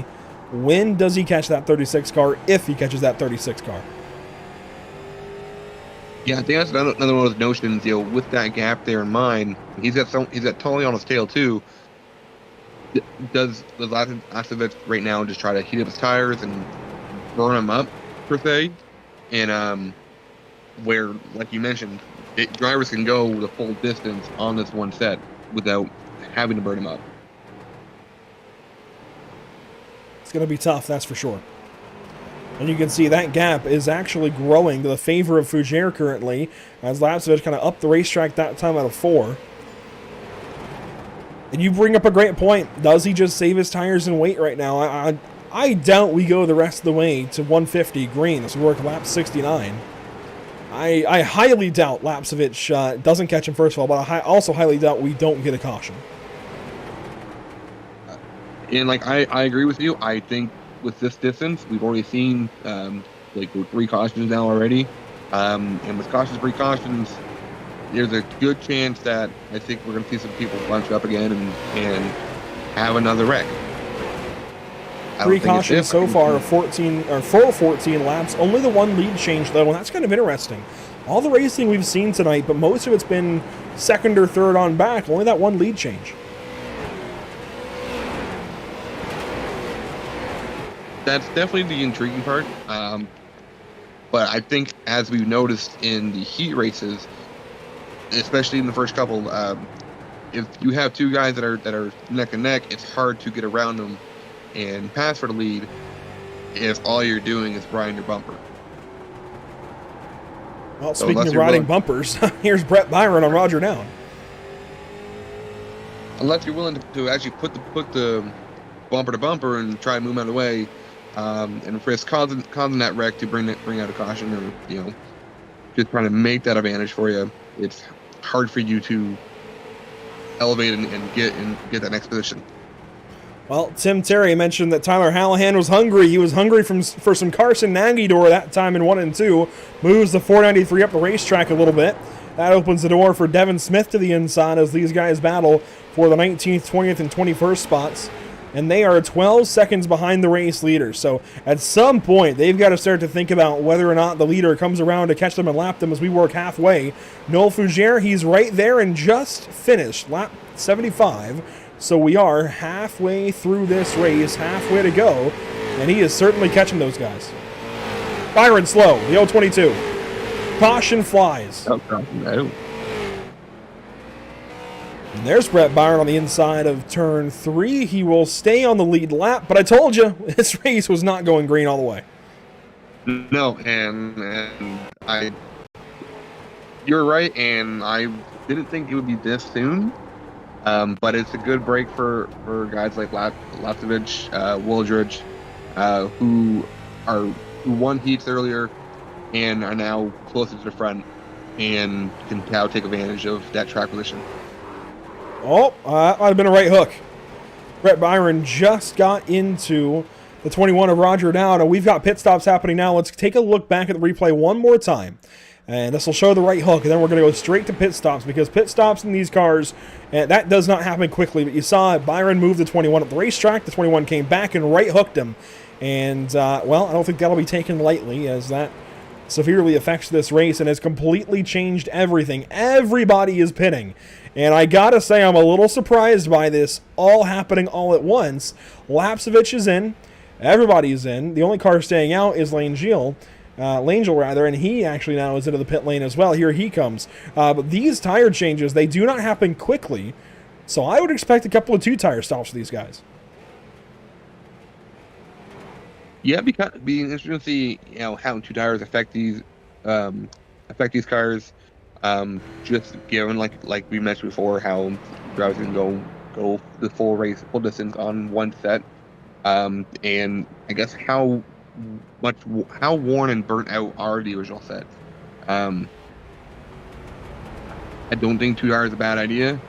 I think just for a fact, if it was me, I would have gone with 4. Oh, I think we've got a pit penalty here. Caden Lapsevich letting a lot of cars by. Remember, he was second before this yellow. Maybe not. Maybe he just had to wait for a few cars to come by him, as there's Carson Nagy behind him. But Mike Rhino is the first car off the pit lane, and this is a really hectic moment. Mike Rhino is now your race leader. You see his pit timer on the bottom right. That's what that graphic is. So the time on the left is the total time in pit lane. The time on the right is the total time in the box, as there's some wave arounds for drivers who are caught behind the pace car. Rhino with a 26-second trip down the pit lane, and are we going green this time, maybe? We might be. 11.2 in the box, holy. Yeah, that was quick. That had to be maybe topping off on fuel or just changing one more tire. That is definitely not a 4-tire stop, all in just 11 seconds. Yeah. Because these are not NASCAR pit crews. I don't think they could do that quick. Yeah, no. I'm curious, though, as to what these guys did. I'd imagine that was a 2-tire stop. And it looks like, well, somebody's messaging me, and this might be... well, I guess not. Anyways, I'd imagine this would have been a 2-tire stop for these guys. I don't think they could have gotten 4 on that quickly. But everybody up front has got however many tires, whether it's 1, 2, 3, 5, I don't know. But they all pitted under this caution flag. Rhino's your race leader, then Wooldridge second, Langell third, and Conrad Murphy fourth place. I'm still leaning on the side of, I think the 4 tires would have been the better call, just for the fact that we have 66 laps to go, and you have all that much time. Back green flag on lap 85. These drivers only able to get a couple of tires, look like, in that stop. Everybody only took 1 trip down the pit lane, aside from Noel Fougere. Did he maybe get 4 tires on that car under that caution flag? Let's find out as he works to the outside of Conrad Murphy. I'm sure we're going to find out a whole lot more about these strategy calls at the end of the race when we talk to some of these drivers. But for now, we're going to be guessing. Now watch the 56, Stanton Wooldridge. Mike Rhino went purple in front of him, just turned the fastest lap of the race so far. But I think as these tires break in, Wooldridge might be quicker.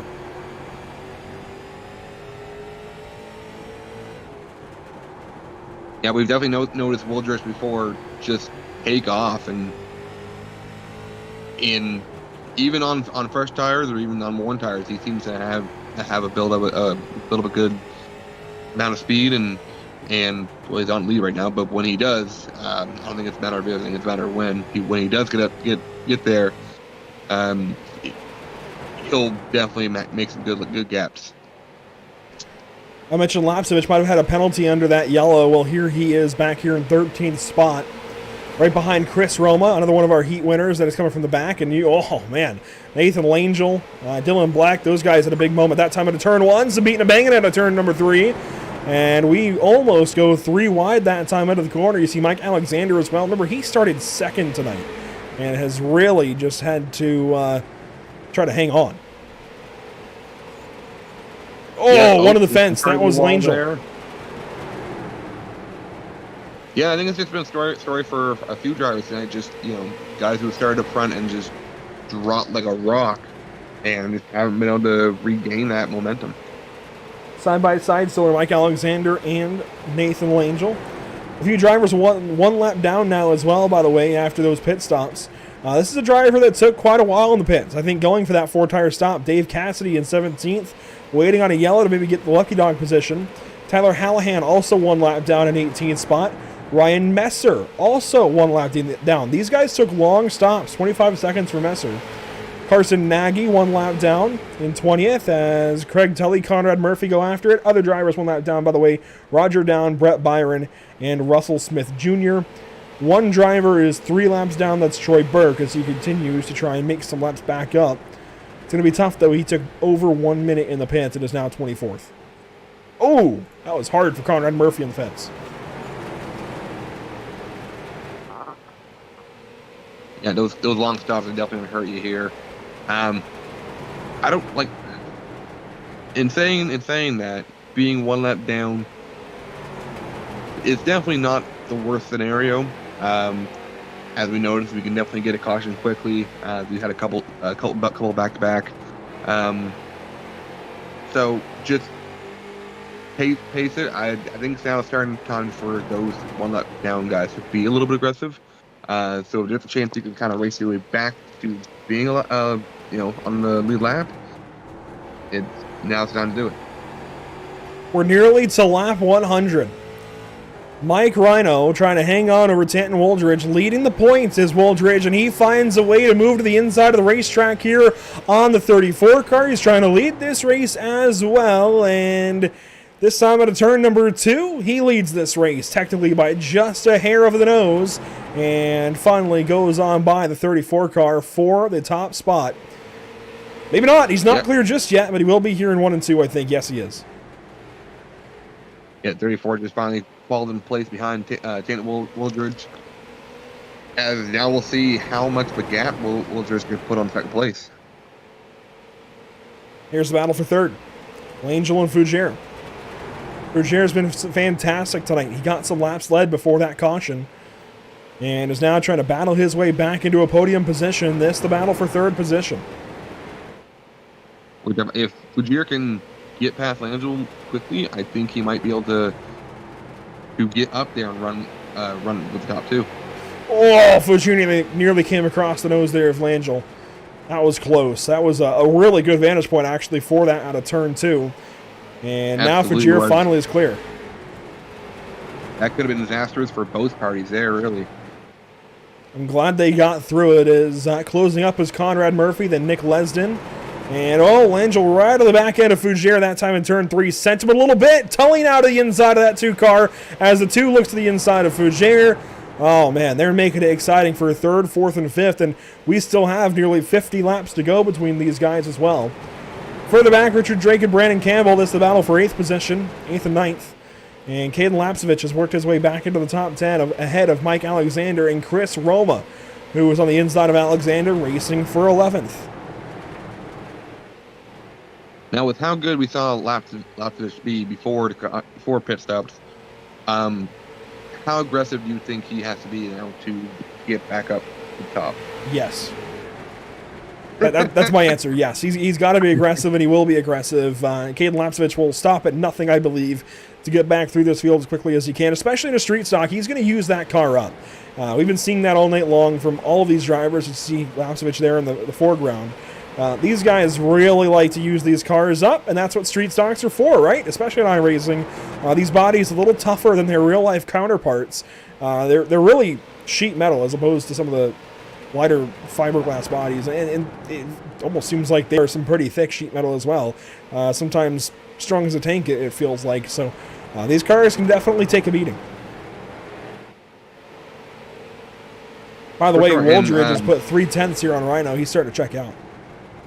Yeah, and that's kind of what I figured as soon as he got out in front in clean air. And I know clean air probably doesn't mean a whole lot here, but just having that just straight ahead advantage, I think Wooldridge is going to have a good day today. And maybe check out is the wrong word, but he is just building on that gap a little bit. Rhino, though, not too far back as he's keeping his tires underneath him. Here's the battle still for 11th. Roma now on the outside. He has the spot, trying to keep it over Alexander. Nathan Langell, the next car behind these guys. You got a couple of lap down cars in between battles, as there's Langell in the 19 on the racetrack. The next car behind him is Brandon Lively. A couple of cars back as there's the one of Messer to the inside of Hallahan. This is a battle for position, but it's 1 lap down as Messer is 19th and Hallahan on his outside is 18th. I mean, it's still a good battle. If there's another caution, whoever's, I'm assuming the first car that's lap down will get the free pass. Correct me if I'm wrong. Yes, and I'm sure we could see a couple of wave rounds as well. Might see maybe a pit stop for a little bit of fuel, puts the weight back in the car as somebody was loose, and here goes Lapsevich underneath the 141 of Richard Drake. I think that might have been the cause of the smoke. Maybe a slide or a checkup there for the 141 as he loses that spot in a battle with Brandon Campbell. But yes. I was just about to mention that smoke there, and saw 3 wide, and good to see at least Richard Drake just back out of it, so there's no chance of wreck. Yeah, we really see a battle between Lapsevich and Brandon Campbell. And those guys' teammates, I think Campbell will cut him a break there to the inside of 3. I think he knows just how quick Lapsevich is, and kind of playing blocker for the 76 to go on by, as now Richard Drake fights to the outside of Campbell in the 99 car. Definitely a little bit of teamwork went on there as Drake tries to get this 9th spot back away from the 99. A very good battle between these two guys who have been center of our TV cams a whole lot tonight. Yes, absolutely. Lapsevich, probably one of the bigger names in tonight, as he races in the NASCAR Pinty Series. Just overall having a good night from what he's been able to accomplish with heat win and running solidly top 5 like all night long. Just now trying to claw his way back up there, and with little time left, realistically, we got 30 to go. Just the aggression needs to be there if you want to do it. I think one more caution, and he should be able to get back in here. We just rode on board with Lapsevich for a few laps. He started 23rd tonight, is currently 8th, and he's closing in on Nick Ledson. So a good opportunity as we near 30 laps to go to just kind of ride on board with this guy and see what he's doing differently maybe from the rest of these guys. As Mike Alexander up the racetrack, takes Campbell into the outside wall. Tempers flaring some more. No caution yet, but we're going to need one, and there is the yellow. Alexander, he is not happy.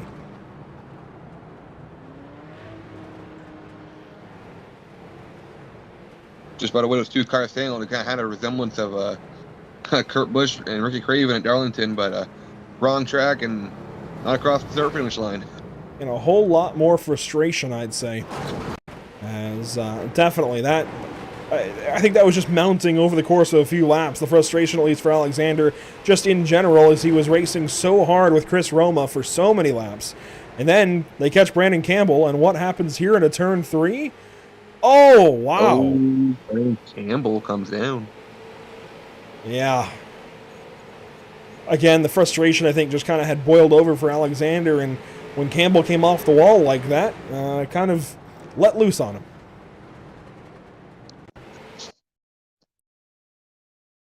I'm curious as to how Campbell came off the wall that quickly as well. We'll get a replay here to watch the 99 on the top side of the racetrack. Comes up, pops the fence, and just... I don't know if that broke the toe or... It was very odd for sure. Yeah, I don't know. You must have just slammed it really hard coming off of 2, and then just came down and just, I don't know, just couldn't get off to 75. And watch it again here. Yeah, boom. And it definitely looks like he turned left, didn't he? I mean, it's hard to say. A little bit. Plow up the wall. He almost like he just stays left and just doesn't want to get off him. I wonder if he had a hardware malfunction, actually. Let's watch this one more time. Time enough for one more replay.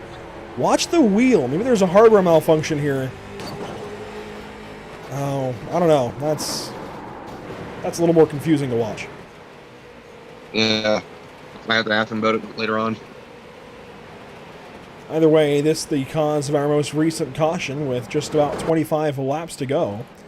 And we are about to go back green flag racing. Our whole field doubled back up.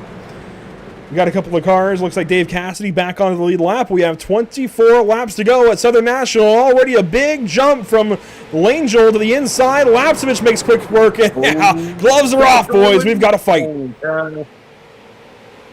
3, 4 winding back. Oh, car to wall. And that is a big crash up in turn 3. Lively in the center of it. Yellow flag is out. And there is the number 70 for Team Canada. That car is junked. Yikes. That, my friends, is just what happens when you turn a bunch of street stock drivers loose with less than 30 to go at a place like Southern National Motorsports Park. Everybody trying to find room. Lapsevich went down low. There was the 3-wide contact there with Murphy in the 928. Murphy checked up a bunch. Then there was 4-wide. That hooked Dylan Black into the outside wall. There came Lively down the racetrack. And, yep, that's where it all just continued. And Lively, man, a really big hit. It almost seemed like it's kind of the courting kind of started when Josh Landell trying to kind of dive a little bit 3 wide on the restart. And then just mayhem from there.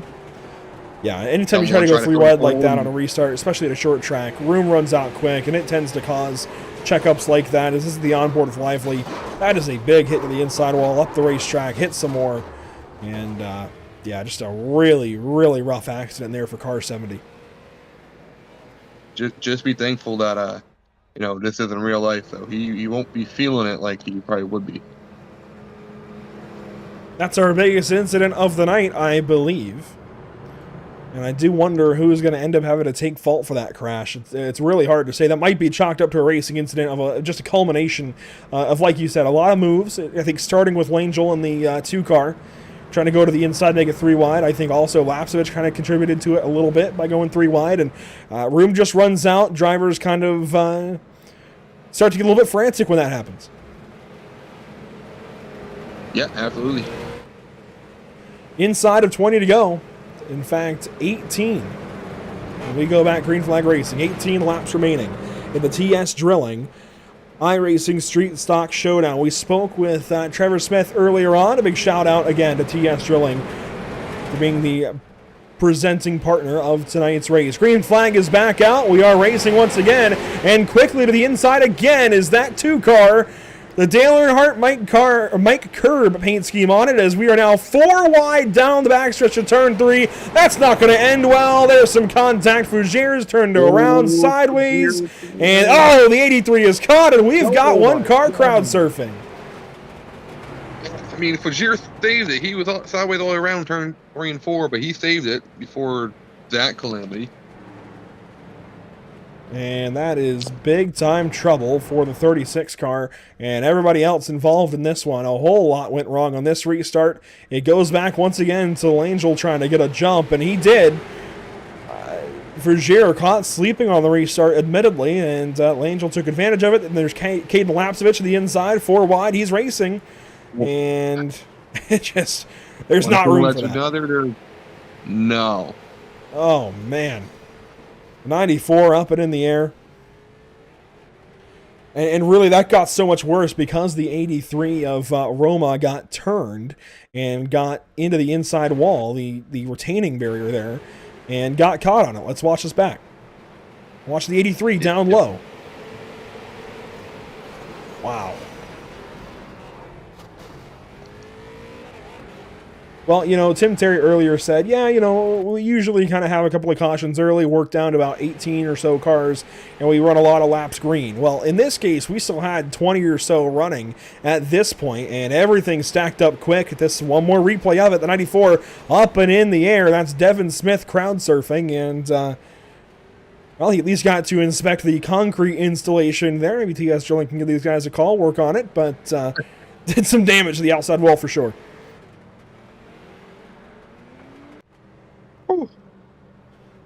And this works us down, Matt, nearly to 10 laps to go. Yeah, I think now we're looking at, whoever's top 5 has a chance. Because, as we noticed, with these tight corners, it's hard to pass enough as it is. But when it's crunch time, and with very few laps to go, there's nothing you can really do if you're 10th on back. If you're 6 to 9th, okay, maybe if you get lucky, another caution, if it's up front. But I don't know. I don't see any players being, 10th on back. I know recently it's been a little bit caution laden, but this was a long green flag run earlier until we got that lap, I think it was lap 76 or 78 yellow that we had that really bunched us up. And since then, And quite a few cautions have slowed us down. But 11 laps to go, we go back green. Lapsevich had a big restart, nearly got hooked by Ledson, but we are green. 11 to go at Southern National. You gather back up and see Josh Lane's going back over second right here. Tully, a big send on the inside, and yes, caution flies and slows us right back down. Dave Cassidy on the outside of turn 3 is slow. Looks like he's done. Hung on for a while, but finally, it looks like the 13 car has met his match, and it involves somebody who led for so long today in Roger Down, but I think he came up a little bit on Carson Nagy. Comes to a stop there. You see Conrad Murphy there as well. And a show for a turn 3 cameraman, that's for sure. Yeah, good shot by him. And let's go back and maybe watch this from Carson Nagy's perspective, this restart that goes wrong oh so quickly. Here's the 493.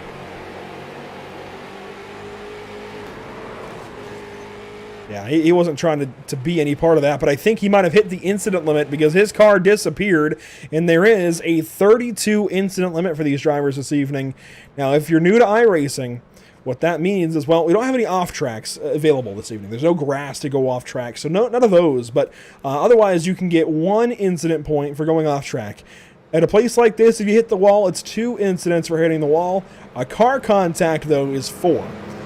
So if you hit 32, that is 8 car contacts or 16 wall contacts or some combination thereof. And it looks like we're starting to get some drivers hitting that as Carson Nagy was in that incident and immediately was out of the race. Well, I'm surprised he's still as big of the field to do right now. Come to the green. Yeah, still 17 cars rolling around as we take the green flag with 6 laps to go. And there they go. They wad them up some more. The 141 brings out this yellow. Richard Drake turned around on the restart. Chris Roma, Ryan Messer, and oh no. Finally, I think the 89 is done. You see Fougere on the top side of the racetrack. There's Murphy. We had 17. Holy cow. We had 17, Matt. Let's take a look here. The 141 is who we're looking for on this restart. Richard Drake, that red car, gets hooked around by Fougere, and Ryan Messer down the racetrack quickly. Murphy involved, and, well, that got messy. You remember that race about over 10 years ago where Tony Stewart mentioned about wrecking more cars just for entertainment factors? I think this is the race he's been. Well, you know, this was just a miscommunication, a misalignment of cars on the restart. Really, nothing even was done wrong. Fougere just got a better restart than Drake and didn't want to go up higher on the racetrack. So, if anything, that's what was done wrong. But not much beyond that. But let's check this out from Conrad Murphy's perspective. From the driver's eye, this is going to be a rough ride. That was the hit that did him in. That's a little bumpy, yeah. From then on, you can see there is nothing spinning for that right front. That broke the toe link. Yeah. Well, and the guy who's been having a decent day. Yeah, we had 17 cars for that restart. Now we're going to restart with 2 laps to go. It is an organic, no. Actually, this is the first attempt at overtime. This is a green-white checkered restart attempt. We are now working lap 149 and coming to lap 150 for the restart. We're going to lap 151. We have 15 cars still racing. A bit of a more organized restart, but look at the jump from Langell. From all those battles throughout the field, Langell right out front now. And this white flag means the finish is official. We're going to only lap 151. The white flag is out, presented by Whiplash SimCam, side by side for second. The driver who led so much in the back half of the race in Wooldridge sends it into 3. Lapsevich sends it harder, but it's all Josh Langell going to victory lane in car 018. Wow. Wow, what a finish. A come-from-behind victory led 4 laps in the entirety of this 151-lap race. and he goes to victory lane off of the last restart. All of those restart attempts where he kept jumping to the inside, and you could say maybe he was contributing to the excitement, the crashing. Well, they were all worth it in the end. When he goes to victory lane, he gets to say that he won this race, the TS Drilling iRacing Street Stock Showdown. Nobody else can. I can't say that seems like a popular victory according to some of the reactions we were seeing there on the cool-down lap. Well, one of those drivers was Nathan Langell, and that's that car that's doing burnouts with him. That's his, I'd imagine, brother coming around to congratulate him. So I think those were some celebratory bumps as he burns it down here in virtual Kenley. See, that's his brother once again. Again, all those restart attempts, so worth it now. But again, like I mentioned before, like for guys that were starting near the back and just needing to be aggressive, especially with still a few laps to go. I mean, he did what he had to do. That he did. And Let's take a look. Let's take a look at our unofficial race results this evening. Langell goes to victory lane, only led 4 laps out of all of that. Tanton Wooldridge, he comes home second. Craig Tully there in third. Caden Lapsovich fourth. Had a great send on the last lap, just wasn't able to hang on to it. Mike Rhino will complete your top 5 ahead of Nathan Langell. They had a really great comeback, the two Langells. That was a really solid finishing for them. Nick Ledson there in 7th, Richard Drake in 8th, and Tyler Hallahan and Chris Roma, your top 10 here, Matt. Yep, and Ryan Messer finishing 11th, Devin Smith 12th, Brett Byron, Roger Down, Russell Smith Jr. top 15, Noel Fugier, which I thought would have been a key player here. 7 laps down, what it says? Yeah, 7 laps down. Yeah, yikes. Connor Murphy, David Cassidy, Dylan Black, Carson Hagan, all multiple laps down, did the top 20. 21st through 26th looks like this. Brandon Lively, 23 laps down. Troy Burke, 22nd. Then Mike Alexander and Brandon Campbell, each 30 laps down. Paul Ems and Danny Veach, over 100 laps down to the race leaders by the time it was all over, said and done. But Josh Langell goes to victory lane this evening in car 018 with the Dale Earnhardt paint on that car. And Josh, that was no easy feat. You certainly had to endure the length of this one. A whole lot of attrition played into it. You were as low as dead last at one point, but you come from behind to win with just 4 laps led. What was it like those last few restarts? We saw all of those attempts moving to the inside, the outside, and eventually it all worked out. Yeah, I knew I had to take my opportunities when they came because I knew there was going to be some quick yellows, so I made some moves and it worked out. Can't miss a shift, I think, so without that happening, I probably wouldn't be here. And Josh, if I remember correctly, you had to come through not just the heat races, but the LCQ as well, and that makes it a lot more tough. That's an extra 15 laps that you had on the track, though, to just get the braking points down. Does that sometimes help, having to go through the LCQs? Yeah, sometimes it's not always the best option, but yeah, we were lucky this time, and it was good to get some extra laps for the race. And just talk about these street stocks at a place like Southern National. It feels like a big mixing bowl in these cars. You can beat and bang all night long, and we saw you guys do that. I mean, that 2 car, by the end of it, it was really used up. How did you survive all that? Yeah, it was pretty used up. I almost went a lap down there after getting spun out, and then jumped quite 20 people from taking 2 tires. So that was a good opportunity, and rode around 5th, and then the final restart is where it all happened, and kept the nose clean for the most part. And Josh, you just kind of alluded to the answer to my next question. What was the pit strategy like? We were kind of guessing up here in the booth, not really knowing what was going on in the cars. It looked like some guys took a real short stop of 2 tires. Some guys took the really long stop of 4 tires. What did you do and why? Yeah, I knew the caution we had about lap 75, 80. I had to stay out an extra lap, so I wouldn't go a lap down, and only took 2, and then there's a restart with about 30 to go, and I was thinking about coming in and getting some tires, but Aiden and the boys said not to, so it worked out. Well, there you go, Josh. Congratulations. You come home as the race winner this evening in the TS Drilling iRacing Street Stock Showdown. Congrats on the victory. Do some more burnouts. Live it up this evening. Maybe get you a cold one. Yeah, thank you guys, and thanks to Trevor Smith and TS Drilling for putting this on, and Tim Terry. We had some fun tonight. That we did. Josh Langell goes to victory lane over Tanton Woolbridge and the rest of the field this evening. And Matt, it looks like we have Tanton here for a comment. He was our points leader coming into tonight. I think he's going to stay that way. Yeah, Tanton, congratulations, finishing second there. So heat win, had to start in the back with the invert. How'd you manage to make a way through the field?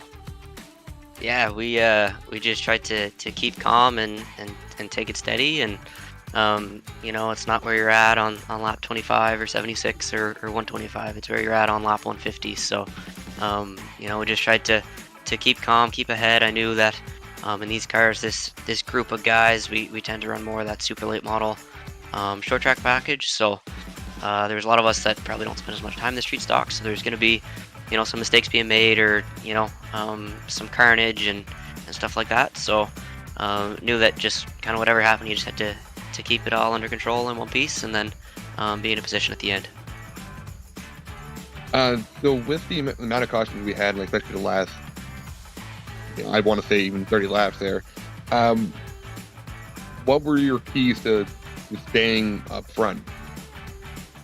Yeah, for me, I mean, we had that caution where everybody kind of came in. I 50 or 60 to go, and until that point, I think we were only as high as 6th when we were running green flag, and we took 2 tires, which I think was definitely the way to go tonight. We were able to gain, I think, 4 or 5 spots in the pit lane, even after I missed my pit stall. So I actually had to back up in the pits to get my tires, and so I think that it was definitely the way to go. The handling was probably just as good as 4, if not better, based on how tight these cars can get. The 2 tires sometimes loosens it up a little bit. So that 2 tire stop was definitely what got us to the front. And then, after that, ran second for a while behind Mike.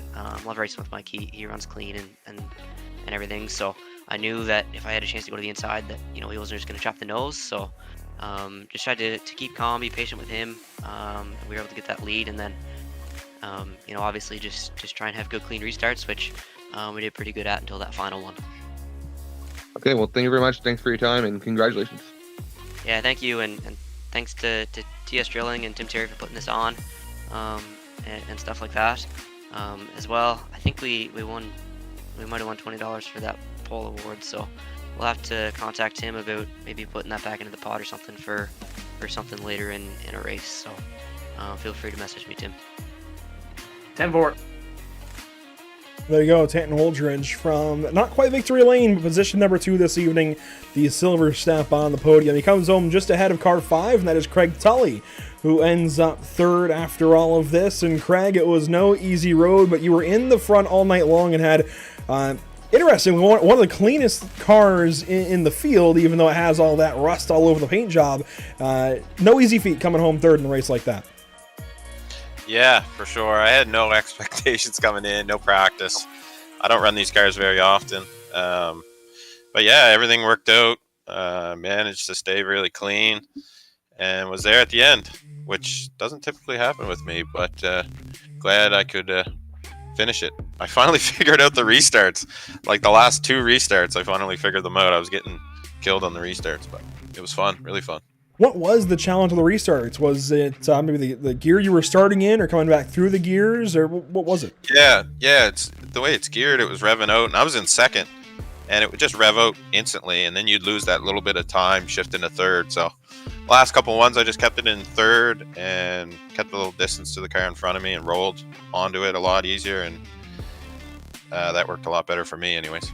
Well, with all this tire wear over the course of 150 laps at a pretty high track temp, of course, that tire selection was important. What did you do and why? Was it 2 tires, 4 tires?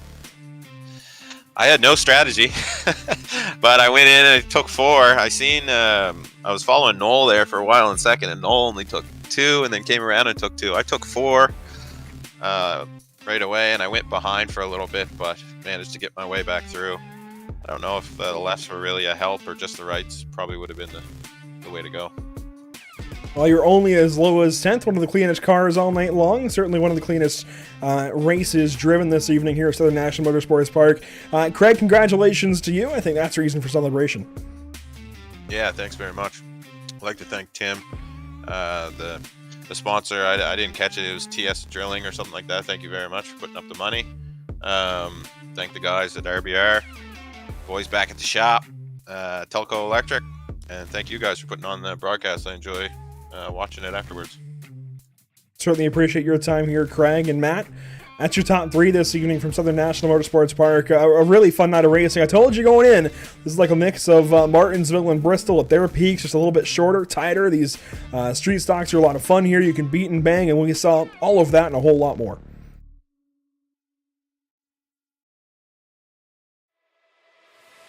We lost Matt there for a second. He is speechless. Yeah, he is taken aback entirely by the feature, by the finish there of the race. Tim, I'll ask you: did this meet your expectations this evening? The TS Drilling iRacing Street Stock Showdown.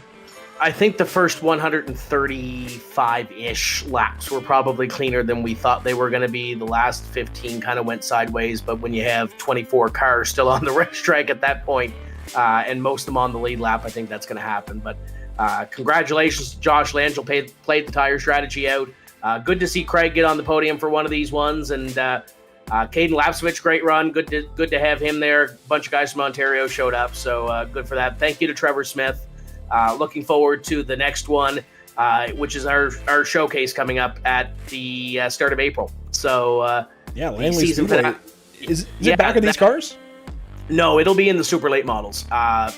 But we haven't done Langley in a couple of seasons. I think the last time we did it was with the ARCA cars and maybe the late model stocks and the supers. So it's been a while since we've been there, but it's the All-Star Racers. 15 drivers qualified for that. We'll do the All-Star Open earlier in that week, and then Thursday, April 6th is the final one. So it's been fun. Thank you to Trevor, Paige for helping us out up here, and you guys for putting on a phenomenal show. Can't wait to go back and watch this one. And this was a blast. Well, Tim, we certainly appreciate you having us along. Sounds like Matt knows a little more of these than I do, at least with you guys. And it was good to have you, Matt, along all night long. A little more knowledge on these drivers, certainly. And it was just a lot of fun talking with you all night long. These guys made it a whole lot easier, I think, for sure. All that great racing, beating and banging, all the great restart moves and everything, and a little bit of drama as well. But that's what you want from short track racing, and we got it. Yeah, absolutely. Thanks again for having me on.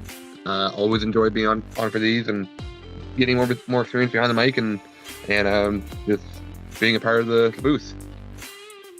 It was a lot of fun this evening at Southern National Motorsports Park. Now, before we leave here this evening, virtually anyways, let's take a look at some of the upcoming shows on Pit Stop TV. We have quite a few of them, maybe a little bit of a lighter sampling for you, but we stay short track racing quite a bit here on the channel. North Wilkesboro Speedway on Monday, as we take round number 2 of the iRacing Late Model Tour with that brand new late model stock car. I mentioned earlier, the Solid Rock Carriers Cars Tour opened their season here at Southern National in the real world this past weekend, so this is a snapshot. This is the virtual version of the car they race on the weekends that we'll be watching on Monday night, thanks to Race CPI. Again, North Wilkesboro Speedway. There's no reason not to tune into that on Monday evening, March 20th. Wednesday, we go to Circuit of the Americas, though, with the UFL Elite Series at 9 Eastern, and then the following Monday, we come right back with the iRacing Late Model Tour, but going to Las Vegas at the Bull Ring there, and there's plenty of places to follow Pit Stop TV and keep up to date on all of this. And of course,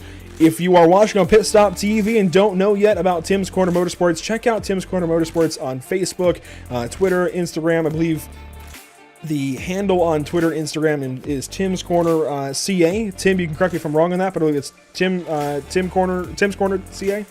Yeah, Tim's Corner CA, or you can go to timscorner.ca or timscorner.tv to follow us. We're getting ready for the real world stuff here in a little bit, and winding down the iRacing side of things, but still one more week to go with that. And we're on for Tim's Corner Live next Tuesday, day change for next week, because as Craig mentioned, RBR is racing next week. So we've got a couple of folks that want to take part in their finale, so we're moving our live show to Tuesday night next week. So take a part of that, facebook.com/TimsCornerCA and timscorner.ca for all your local racing news in Atlantic Canada. And this was a blast. Once more, Tim, thanks for having me along for the ride this evening. Matt, thanks for joining me on the call. It was a lot of fun. We certainly appreciate it. And a big shout out to those who make it happen for us if it's not TV in audio, ATVO, Whiplash Media, SimCams, OBS, and iRacing.com. That'll do it for us this evening from Southern National Motorsports Park. We will see you next time here on the channel. It'll be for racing at North Wilkesboro Speedway with the iRacing Late Model Tour. But if you're here from Tim's Corner Motorsports, make sure to watch out for that live stream Tuesday evening. We'll see you next time. It has been a lot of fun.